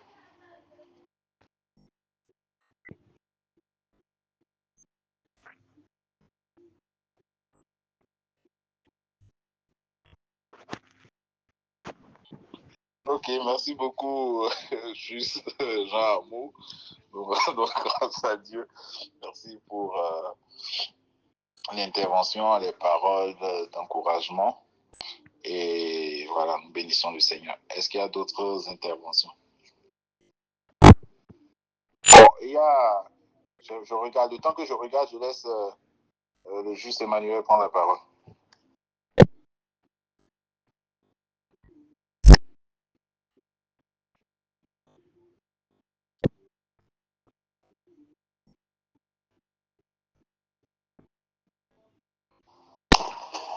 Ok, merci beaucoup. Oui, pardon, excuse-moi, juste Emmanuel. Ok, prends la... Oui, c'est le juste à Dieu qui a posé. Oui, prends la question alors, je te laisse. Non, on ne va pas répondre à cette question. Je ne sais pas si c'est un piège, mais chaque fois, c'est la même question qu'il pose. Moi, je me rappelle, il a déjà posé cette question-là ici il y a une fois. Et on lui a déjà répondu. Chaque fois, as-tu? On ne répond pas à ta question. Il sait, lui-même, il sait pourquoi je dis ça. On ne répond pas à sa question. Bon, peut-être ça peut aider d'autres. Hein? Bon, je me ravise. Sinon, si c'est de lui, là, chaque fois que je donne ce message-là, c'est la question qu'il me pose. Je t'ai fait quoi? Donc, quand Dieu... Bon, et Emma, je te laisse intervenir d'abord. Je vais revenir sur ça.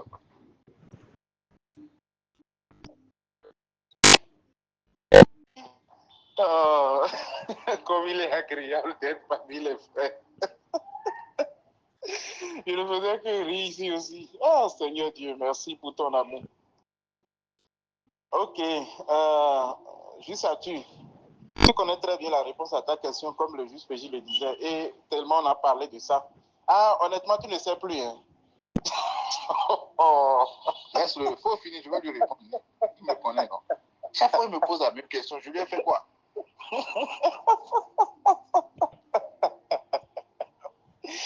Oui, Seigneur Dieu. Toi, tu veux une récompense? Tu n'auras aucune récompense. Non, attends, le Père va le récompenser, il va comprendre. Oh, Seigneur Dieu, merci. Avant de continuer, comme c'est juste ça, tu me rappelles, il y a un moment, il disait qu'il a l'impression que c'est les hôtels qui parlent comme ça, vu que tout ce qu'il fait là, au moment où ça devrait boucler là, ça capote. Il dit tout évolue bien, bien, à la dernière minute, ça capote. C'est peut-être que c'est les récompenses. Ok, bon, parlons, revenons à ce qu'on disait.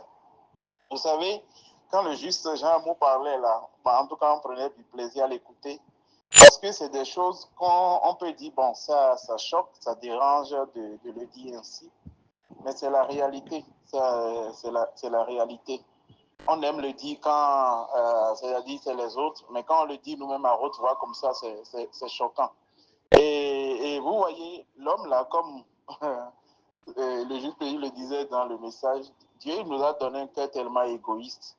Et on a, selon le prisme sous lequel on présente un sujet, on exalte le sujet et on trouve que c'est formidable. Qu'est-ce que je veux dire par là? Regardons cet exemple. Je suis sûr que tout le monde ici a entendu parler ou bien a regardé au moins une fois ce film de Titanic. Je suis sûr, hein, la plupart, ou bien, soit on a entendu parler de ça, soit on a regardé tout ça une fois. Une romance, on en parle, voilà. Et c'est formidable. Et ce jeune homme Jack, avec Rose, et qu'on célèbre, waouh, quelle romance, tout ça. Mais regardons réellement ça, qu'on présente le truc tel quel. On parle d'une femme adultère qui a trahi son mari, d'un jeune homme qui a couché avec la femme d'autrui, correctement et bien, dans le film, et en trahissant son mari, en faisant les désordres, tout ça, en volant, un truand, un bandit. Et c'est ça qui est le modèle qu'on célèbre, hein, parce que le film a été tellement bien fait autour de ça, et c'est ça qu'on célèbre. Mais quand quelqu'un va vivre cette même vie qu'on a vue dans le film là, si on voit un jeune homme en train de vivre comme ça, dans la réalité, l'enfant de quelqu'un ou tel, et une femme d'un homme d'un certain standing de la vie, adultère, le même jeune homme qui se comporte comme ça, chers frères, chers bien-aimés, soyez honnêtes et vrais avec nous-mêmes. Vous imaginez le jugement de la société? Vous imaginez la manière dont on peut regarder ça? Même moi-même qui parle, vous imaginez, on peut accepter ça? Mais regardez, c'est ça qui est célébré dans ce film, qui est devenu légendaire, qui a traversé les âges, les siècles. Vous voyez ce que ça fait, la connaissance du bien et du mal? C'est pour cela que Dieu ne peut pas nous regarder. Si Dieu nous regarde, le monde ne sera même plus... Le monde aurait disparu depuis. Les hommes, là, ceux que égoïstes a pensé seulement à ce qui est, c'est-à-dire quand on s'est présenté dans leur intérêt, suivant le prisme qu'ils veulent voir, parfait, c'est formidable. On acclame ça. Dieu ne peut pas regarder à ce que les hommes veulent. C'est pour cela qu'il s'assure de réglementer toutes choses, d'ordonner toutes choses selon son bon plaisir. Il ne fait pas ça, le monde serait déjà... Le monde ne serait plus le monde qu'on voit là. On ne peut même pas vivre dans ce monde-là. C'est pour notre bien qu'il réglemente les choses comme ça. Et c'est ça la perfection. Ça ne dépend pas de ce que quelqu'un ressent, pense à un moment T. Ça dépend absolument de ce que lui a estimé parfait depuis bien avant les temps éternels. On ne sait pas être ainsi dans nos cœurs. La plupart, dès qu'on a commencé par comprendre ça, surtout moi personnellement, quand le jour j'ai lu ce passage de Jérémie 9, que je sais très bien le passage dont je parle, et on est resté longuement sur ça, Jérémie 9, le verset 22 à 23, je suis dans Bible français courant, il dit, voici ce que déclare le Seigneur, que l'homme sage ne se vante pas d'être sage, que l'homme fort ne se vante pas d'être fort, que le riche ne se vante pas d'être riche. Le verset 23, si quelqu'un veut se vanter, qu'il se vante plutôt d'être capable de me connaître et de savoir que le Seigneur, je travaille, un, pour la bonté, deux, pour le droit, et trois, pour l'ordre sur la terre. Ce sont de tels gens qui me plaisent, déclare le Seigneur. C'est-à-dire que tout le monde reconnaisse que le Seigneur travaille pour la bonté, le droit et l'ordre sur la terre. Alors que vous êtes d'accord avec moi que si on prend les choses selon notre conception, selon notre sagesse, il n'y a aucune bonté, aucun droit, aucun ordre dans la guerre en Ukraine. Il n'y a aucune bonté, aucun ordre et aucun droit dans la guerre en Ukraine. Il n'y a aucune bonté, aucun droit et aucun ordre dans la pandémie de Covid. On peut tellement, c'est-à-dire si on se met à citer, mais le monde ne va pas finir. Il n'y a aucune bonté, aucun ordre et aucun droit, aucun ordre, aucun droit dedans. Selon notre conception humaine, selon le bien et le mal. Vous voyez un peu? D'autres versions disent, je travaille pour la justice, pour ce qui est juste. Or, selon la conception du bien et du mal, c'est pas bon, c'est méchant. Et c'est pour ça que lorsque ce passage, tu le lis et il te donne de réaliser que, mais quand il dit il fait ça, mais c'est ce qu'il fait, c'est ce qui est. Peu importe ce que toi tu vois, ce que tu estimes que non, c'est pas bon, il dit qu'il travaille sur la terre pour la bonté, pour le droit et pour l'ordre. Donc, quel que soit ce que tu fais, que notre soeur fasse un accident, oui, c'est-à-dire la sensibilité humaine l'a fait, il dit, ah non, mais comment tu peux dire ça? Mais c'est la bonté, c'est l'ordre et c'est le droit. Ça choque, ça dérange, mais c'est la vérité. Et c'est la vérité de l'évangile. C'est comme ça, c'est la vérité de l'évangile. Et vous savez, si vous retournez dans la culture africaine, nos parents là, et vous entendez la plupart d'entre eux, comme Béji disait dans le message, ils ne connaissaient pas, il est écrit, ils ne connaissaient pas grand-chose. Ils étaient dans leur ignorance peut-être par rapport aux idoles, ce que nous appelons idoles, les rites, les cultes qu'ils pratiquaient, que Dieu même les a enfermés dedans. Mais vous leur posez la question, ils étaient conscients d'une chose, ils ne pas la seule volonté, la seule souveraineté, la seule puissance de Dieu. Il n'y a personne qui puisse permettre quelque chose si ce n'est pas le Père. Il n'y a personne. Il lui rendait la gloire, chose que c'est lui qui décide de tous les événements sur la terre. Ils disent que c'est-à-dire c'est toujours lui d'abord. C'est lui qui décide, c'est lui en toute chose. Et je vais finir par ce passage-là de Ecclésiaste que nous connaissons.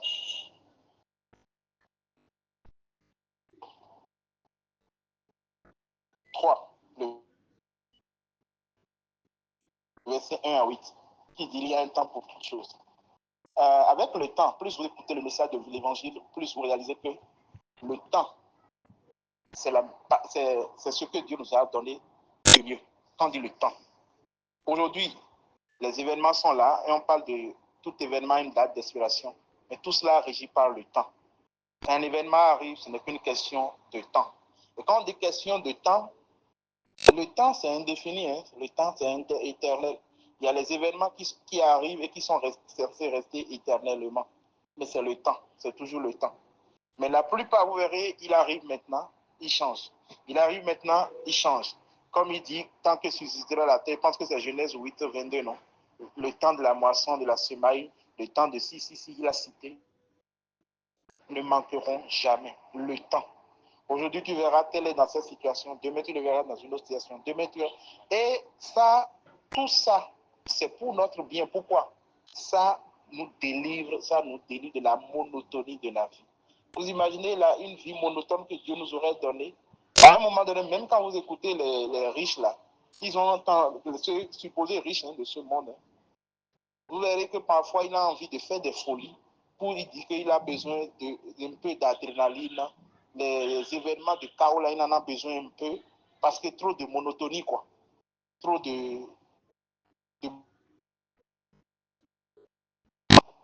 Vous entendez même certains, ils en arrivent à vous dire qu'ils se sont lassés de gagner. Il a tellement gagné qu'il s'est lassé. C'est-à-dire, il a tellement été fort qu'il s'est lassé de gagner. Il a besoin d'un peu de rebondissement dedans pour que ça soit agréable. Et quand le Père qui a créé toutes choses, il a régi son monde comme ça pour la perfection, pour notre bien, celui qui voit les choses suivant le bien et le mal, juge et trouve que non, mais pourquoi? Ah non, mais pourquoi? Oh non, pourquoi c'est toujours moi? Mais quand le toujours moi passe et subitement il se retrouve, il trouve un temps d'accalmie, un peu d'accalmie là, il ne dit pas ah, pourquoi c'est toujours moi qui ai trouvé un peu de temps d'accalmie. C'est le cœur qui voit les choses suivant le bien et le mal. Ecclésiaste. Avant de venir à là, vous verrez que quand on lisait depuis le chapitre 1, il a appliqué son cœur, il a regardé, il a fait ci, il a sondé, il a sondé, il a sondé.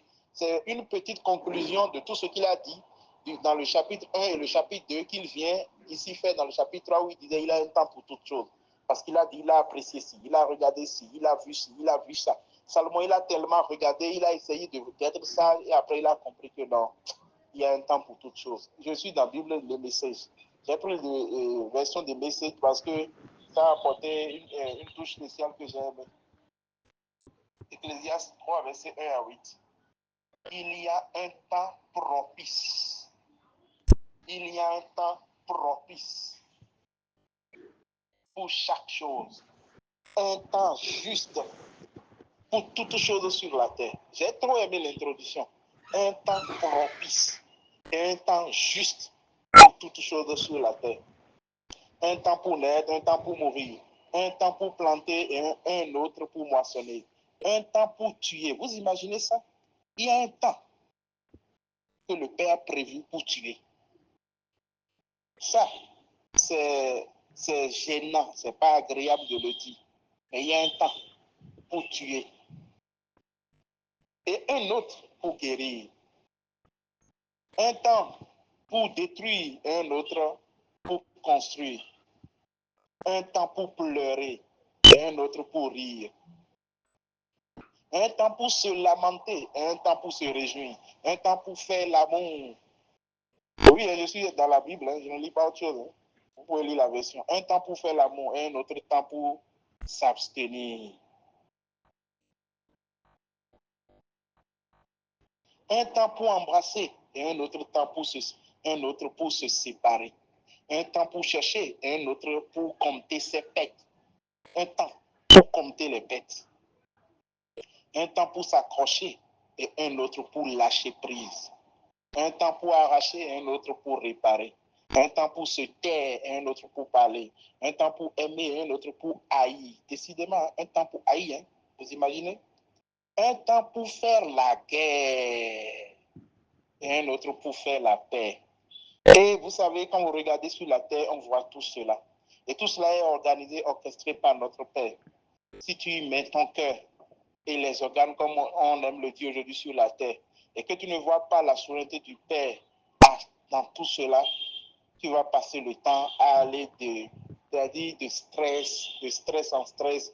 Tu vas finir par faire l'hypertension, tu vas finir par faire AVC, tu vas finir par mourir. Et les mêmes là qui sont en train de te dire, ah non, fais ça, ah non, fais comme ça, ah non, fais ça là, là. Et ils ne mettent pas le cœur dans ça. Et ils ne regardent pas comme ça. Ils n'ont pas ton temps. Et ils ne voient pas les choses comme ça. Alors, bien-aimé, garde ta paix et regarde ton Père en train d'orchestrer toutes choses pour la perfection. Et vis la vie qu'il t'a donnée. Tu n'as de compte à rendre à personne. C'est ton Père qui conduit ta vie. Ce n'est pas les hommes qui décident de ta vie. Ce n'est pas eux qui t'ont donné cette vie et ce cœur. C'est le Père et il veille sur toi, il conduit tes pas. Fais-lui confiance. Demeure dans cette paix qu'il t'a donnée. Il ne s'agit pas des hommes. Il s'agit toujours de ton Père. Les hommes penseront toujours de toi ce qu'ils veulent. Que tu ne fasses pas, les hommes finiront toujours par penser quelque chose de toi. C'est comme ça. Ce qui compte, c'est ce que le Père dit et pense de nous. Salut la famille. Merci au Seigneur, merci Juste Emmanuel pour cette exhortation. Oui, juste à Dieu.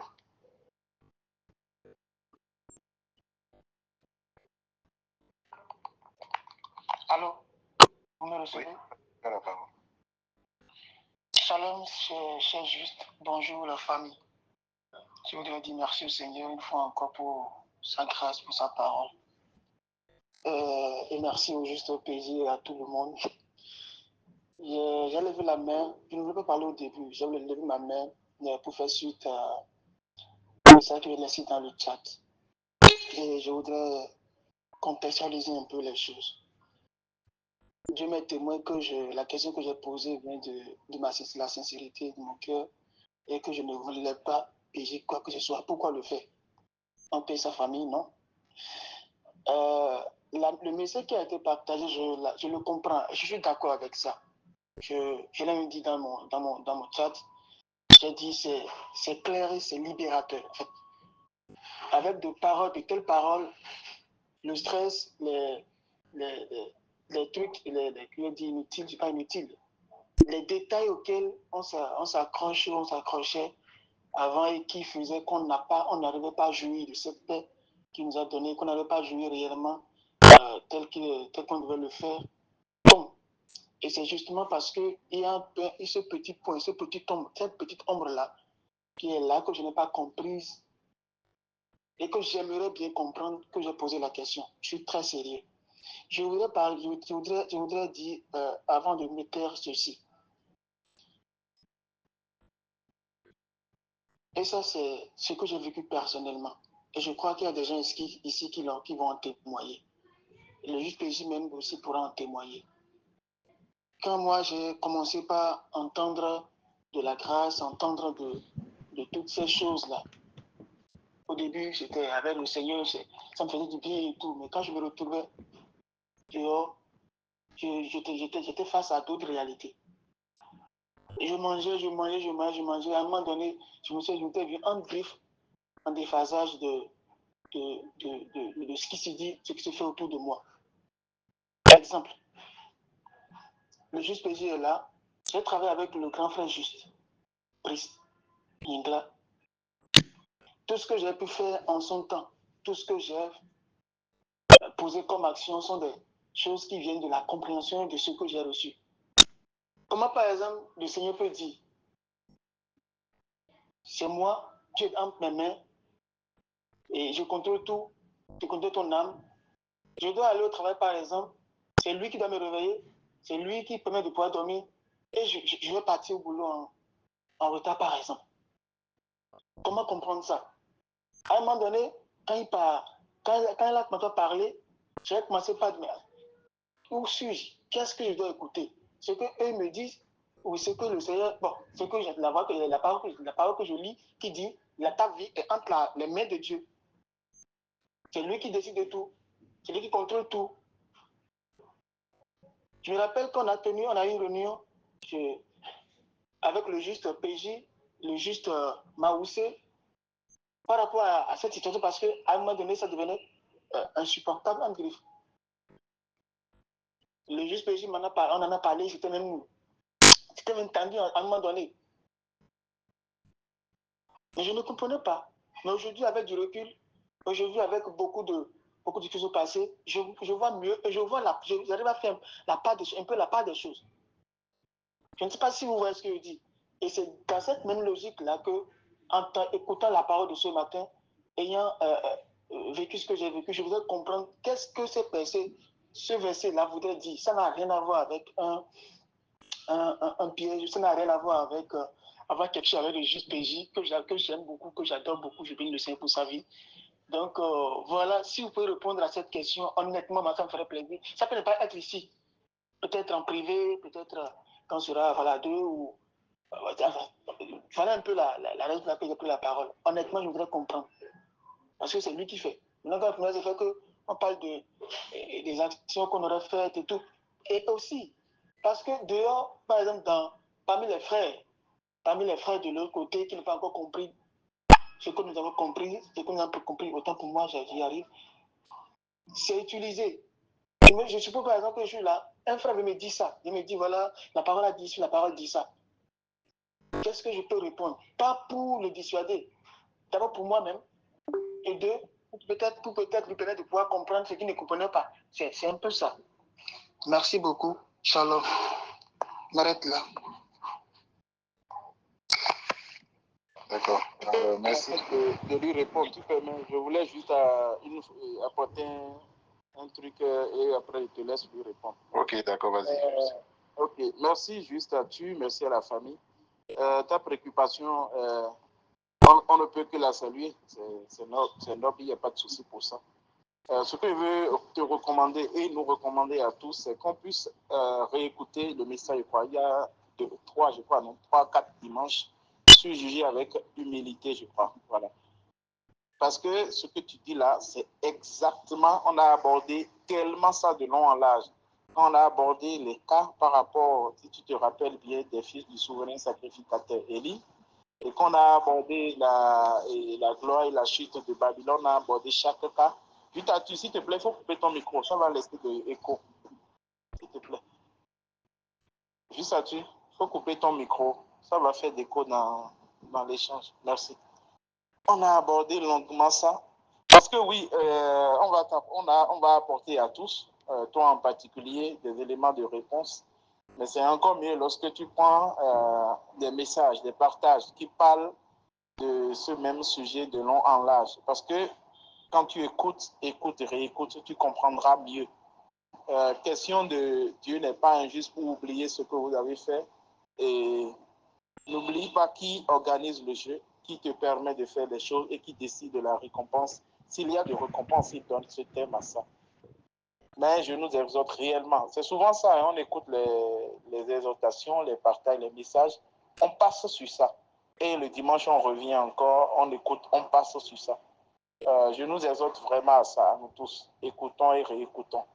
Et par rapport à ça, si tu peux avoir du temps et nous tous, retourner derrière, réécouter ces partages en 2 dimanches, je crois. Ça s'est fait sur 2 dimanches. Ça te fera et ça nous fera beaucoup de bien. C'était juste ce point-là que je voulais souligner. Ok, c'est bon, juste PJ. Ok, merci, juste Emmanuel. Je pense que pour moi, tu as répondu, hein, c'est à la préoccupation. Et je voudrais remercier Atu pour son intervention. Après, moi, je disais ça parce que oui, je reconnais que il y a quelques dimanches, le Seigneur avait donné un message un peu dans le même sens et que tu avais posé la même question qu'on avait traitée. C'est pour ça que je taquinais en disant que je n'allais pas répondre chaque fois parce que je me rappelle très bien, ça fait 3-4 mois en arrière hein, que le Seigneur nous a donné un message de ce type-là que j'avais apporté moi et que tu avais posé la même question. Donc, ce n'est pas pour dire qu'il ne faut pas poser des questions, mais c'est juste pour chahuter un peu. Et voilà, moi je voudrais aussi, à la suite du juste Emmanuel, nous encourager à poser les questions quand on en a et aussi que le Seigneur nous aide à écouter le message avec l'esprit, avec les oreilles de l'esprit. Donc à écouter le message et à le mettre dans... Parce qu'un message en lui-même est incomplet. n'y a jamais de message complet. C'est-à-dire quand on ne met pas, quand on écoute un message et on ne garde pas le contexte du message, il y aura toujours telle parole, quelle que soit. C'est-à-dire, vous aurez, le juste jusqu'à le dit souvent, il y aura toujours et il est écrit, et il est écrit, et il a toujours, jusqu'à ce que le Seigneur, jusqu'à ce qu'on soit physiquement avec lui, il y aura toujours ça.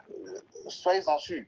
De Genèse à Apocalypse, il y aura toujours un message qu'on va donner. Vous allez toujours trouver des versets qui tentent d'aller en contradiction ou qui tentent de semer de confusion. Toujours, c'est comme ça, c'est comme ça. Mais quand vous gardez le contexte du message, je pense que ça nous aide beaucoup. Et moi, c'est l'encouragement que je veux donner. Toujours garder le contexte du message qu'on a reçu. De ne pas toujours... On va toujours trouver des versets. Toujours, toujours. Ça, c'est clair. La preuve est que nous, on trouve des versets pour aller à l'encontre de ce que les gens de l'autre département disent. Ils aussi, ils auront toujours des versets. Toujours, c'est fait comme ça. Et c'est ça qui permet de garder l'unité de la parole. C'est ce type de trucs-là qui permettent de garder l'unité de la parole. Toujours. Ils aussi, ils diront... tel verset n'a-t-il pas dit ça? Nous aussi, on va dire. Et c'est ça qui fait que c'est le seul Dieu, c'est Dieu seul qui est souverain dans tout ça. C'est ça, en fait, la beauté. Et c'est ce que, non pas humilité, le Seigneur nous donne de reconnaître que c'est lui seul qui est vrai. Que c'est lui seul qui est vrai. Et donc, justement, dans ce sens, ce que je suis en train de vouloir dire en faisant tout ce discours-là, c'est quoi? Nous avions dit, ici, ce matin, le Seigneur nous a dit que c'est lui qui fait toutes choses, qu'il a fait toutes choses pour un but.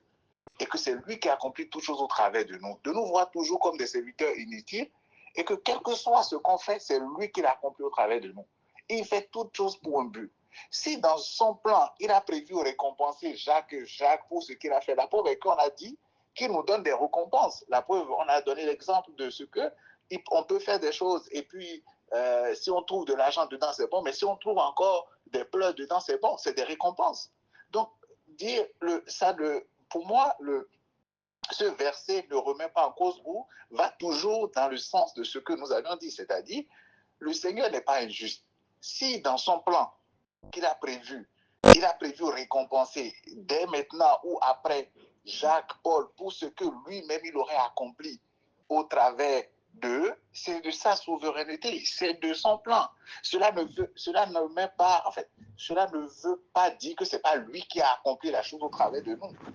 C'est-à-dire, c'est pour ça que je demandais, toi, que la récompense ne nous préoccupe pas.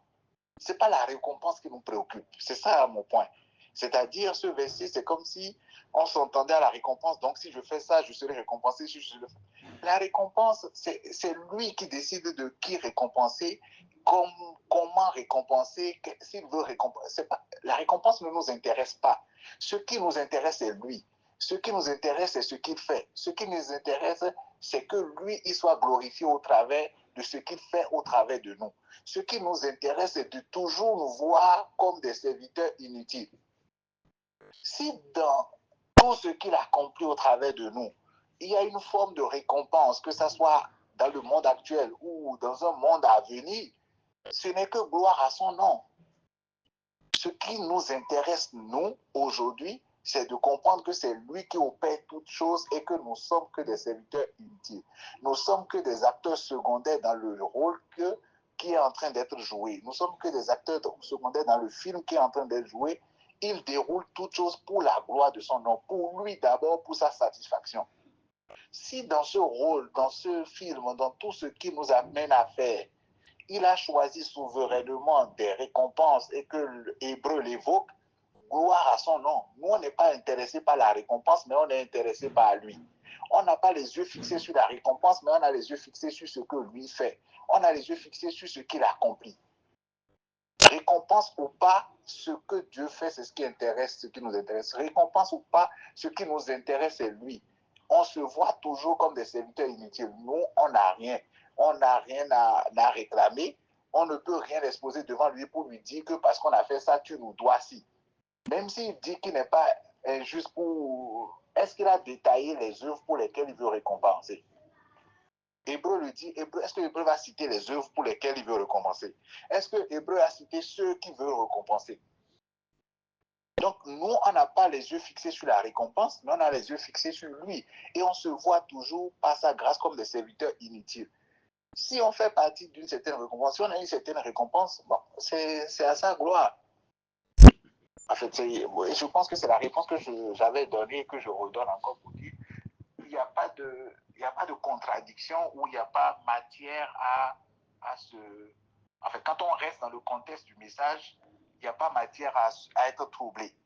Gardons les yeux fixés sur lui. Voyons-nous comme des serviteurs utiles, puisque c'est lui qui a disposé de toutes choses et c'est lui qui est le souverain qui fait toutes choses. Si dans sa souveraineté, en tant que serviteur inutile, il lui a plu de récompenser les uns et les autres pour ce qu'ils ont fait, c'est sa décision, ça part de sa souveraineté. On lui donne la gloire. Si on ne reçoit rien, on n'a rien fait pour attendre quelque chose non plus. À sa gloire. Donc voilà un peu ce que je voulais dire. Et pour finir, encourager aussi pour dire, c'est ça, le message que le Seigneur nous donne ici, c'est on reste dans un cadre vraiment dans la conscience de ce que nous gardons les yeux fixés sur lui.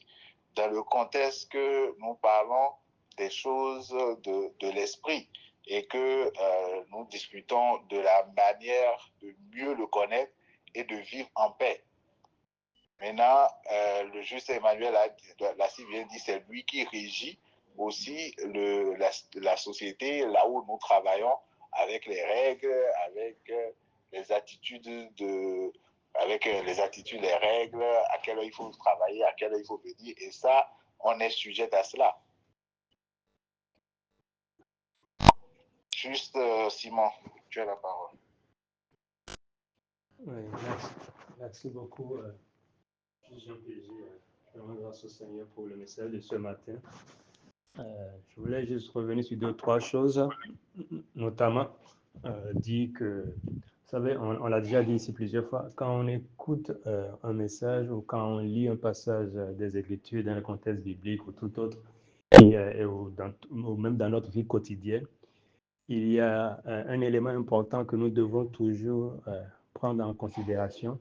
Et c'est au travers de cela, le prisme de cela, où ça doit être un peu comme la loupe ou le microscope au travers duquel nous pouvons observer et interpréter toutes choses, c'est la souveraineté du Seigneur. C'est la souveraineté du Seigneur. Et sans ça, toute interprétation qu'on ferait, on va passer à côté. Donc, on doit toujours tenir compte de cet aspect de sa souveraineté, parce que c'est la base, le fondement. Et lorsque nous lisons Hébreux 6, 10, dont le juste a-tu fait référence, quand on le lit au travers de la souveraineté du Seigneur, il n'y a même pas lieu de s'interroger sur quoi que ce soit, il n'y a même pas de confusion ou de contradiction là, tout est si bien clair. Parce que quand on reconnaît sa souveraineté, on comprend véritablement que c'est lui qui fait toutes choses. D'ailleurs, Paul pouvait aussi dire dans Philippiens que c'est lui qui produit en nous le vouloir et le faire selon son bon plaisir. Alors, dès lors, celui-là qui produit en toi le vouloir et le faire, et qui, au sujet duquel il est dit qu'il n'est pas injuste. D'abord, même, il faut définir. C'est quoi quand on dit qu'il n'est pas injuste là? On comprend ça comment? Parce qu'on comprend ça avec la notion du bien ou du mal ou selon lui. Parce que pour lui, rien n'est injuste. Tout ce que lui fait est juste. Même tuer quelqu'un, c'est juste pour lui. Donc, quand on dit appauvrir quelqu'un, garder quelqu'un dans la misère, la précarité, c'est juste pour lui. Qui rend riche? Qui appauvrit? N'est-ce pas lui?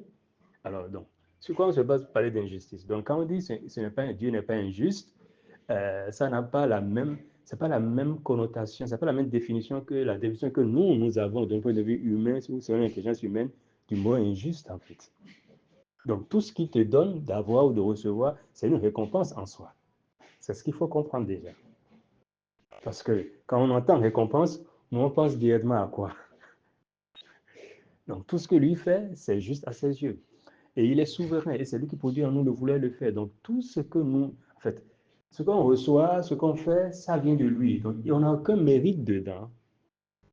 Mais c'est pourquoi le message de ce matin répond, je pense, très clairement même à Hébreux 6.10, ou confine Hébreux 6.10 pour dire que on n'a pas raison en termes de bien et du mal. Le Seigneur est souverain et toutes choses viennent de lui. Toute chose est pour un but et nous avons simplement à lui rendre grâce. Comme il est dit dans Romains 1, verset 20 à 22, où il est bien dit clairement que nous nous devons lui rendre gloire et le remercier. Et c'est ce que nous devons faire. Et c'est ce que les hommes n'ont pas pu faire. Nous devons simplement lui rendre gloire et le remercier. La seule chose que nous avons à faire, c'est cela. Lui rendre gloire et le remercier, tout simplement. Il n'y a pas à réfléchir sur autre chose. Je termine en reprécisant les propos du juge Jean Pégy au sujet du fait de faire la part des choses entre, euh, quand on le dit souvent ici, quand on se réunit ici, on parle un langage spirituel. Ça, c'est important aussi. Nous parlons de choses spirituelles dans un langage spirituel. Et il est important qu'on fasse la part des choses entre ça et la vie quotidienne humaine, voilà, dans la société humaine. Voilà.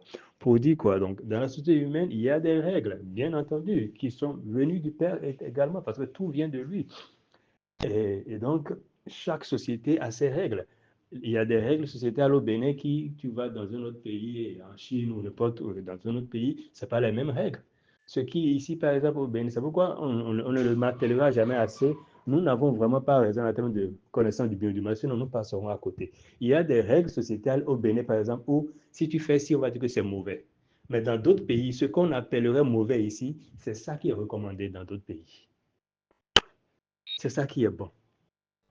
Donc, vous voyez que même la notion du bien et du mal est en fonction de l'environnement géographique dans lequel tu te trouves à l'instant T. Et donc, chaque société étant régie par des règles, étant dans la société, d'un point de vue humain, nous devons d'observer ces règles-là autant que possible. Mais le point ici à retenir, c'est que l'observance ou non de ces règles n'empiète pas ou n'influence pas ou n'a aucune action sur notre relation avec notre Père céleste, l'Éternel. C'est ça le point central. Parce que ce qu'on pouvait comprendre avant, c'est que, on pourrait penser avant, c'est que quand je pose des actes, ça a une incidence dans ma relation avec le Père. Or, ce n'est pas vrai. Donc, c'est ça. Donc, quand on se réunit ici, on essaie de parler de ce qu'il en est par rapport à notre relation avec notre Père céleste. Ça, c'est la différence à faire, tout simplement. Et ne pas mélanger les deux choses. Donc, c'est pas parce que ici on dit que ouais, ben, c'est lui qui décide de tout, c'est lui qui fait tout pour nous, que donc voilà, je dois aller au boulot à 8 heures, je reste chez moi, je dis j'attends d'abord qu'il produise à moi le vouloir et le faire aller au boulot. Non, quand même. Il y a des règles, donc ça c'est une mauvaise foi. Voilà, oui, c'est de la mauvaise foi. C'est un peu comme le juge a dit que c'est que déjà dans ton cœur, c'est que déjà dans ton cœur. Donc, il ne faut pas venir prendre le message qu'on nous donne ici là comme prétexte pour dire que c'est nous qui avons dit non. C'est pas toi-même là. Dans ton cœur, il y avait déjà ce penchant-là. Tout simplement. On va le renvoyer. Il va le renvoyer. Il va dire que c'est Dieu qui. Bon, oui, c'est Dieu qui a encore produit aussi, il le renvoie. Et on va rendre grâce à Dieu. On va encore rendre grâce à Dieu pour le renvoyer. Tout simplement. Donc, faisons la part des choses. Merci. Jusqu'à Emmanuel. Ok, merci beaucoup pour ton intervention. Ce qui est extraordinaire, la société là ne pardonne pas. Aller au boulot à l'heure qu'on veut là. Vous savez, ça revient toujours à ce qu'on dit tout le temps. Hein. Le fait de penser que les choses là, Dieu les fait pour nous. C'est pour ça qu'on a toujours parfois ces interprétations, ces questions-là. Dans le message, je pense que le juge Péti a dit, quand l'employeur qui t'a donné le travail là, il t'a donné le travail pour toi ou bien pour lui, c'est la question. C'est comme ce que Dieu fait avec nous.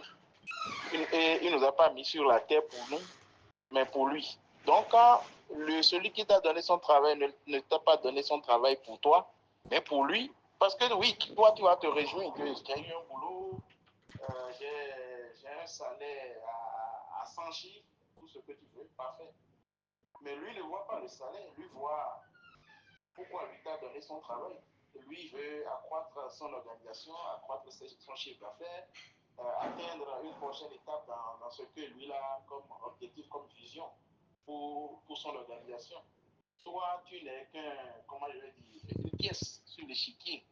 Dans le jeu qu'il joue, toi, tu n'es qu'une pièce. Du coup, oui, il te donne de l'argent, mais il attend que tu lui apportes ce que lui veut. C'est ce que lui veut qui déterminera s'il continuera de te donner de l'argent. Si tu ne fais pas ce que lui veut, lui va décider de se séparer de toi. Pour la gloire de notre Père qui fait les choses comme ça, parce que Lui aussi, il a régi son monde, il fait les choses pour son plaisir. C'est d'abord, c'est lui. Maintenant, si dans son plaisir, tu trouves ton plaisir, alléluia. Et c'est comme ça, si dans le plaisir de l'employé, tu trouves ton plaisir, gloire à Dieu pour toi. Et j'ai relu le passage là, de Hébreux 6 là, parce que parfois on lit les passages isolés là, et allez, c'est parti, les complications. Hébreux 10. D'abord le titre, regardez le titre, c'est pas là où les choses commencent. Quand tu lis le titre là, tu te dis bon, regardez, le titre chez moi dans la Bible française pour la même Bible, parole de vie, c'est mise en garde contre le danger d'abandonner la foi. Mise en garde contre le danger d'abandonner la foi. Donc, question ici, il est question de foi. Et d'abord, qui produit la foi? Qui produit le vouloir et le faire? Qui peut abandonner la foi? Qui peut choisir d'abandonner la foi? Ce n'est pas possible. Donc, il n'est même pas question de j'ai fait quelque chose, j'ai obtenu quelque chose. Mise en garde contre le danger d'abandonner la foi. Ça, c'est le titre.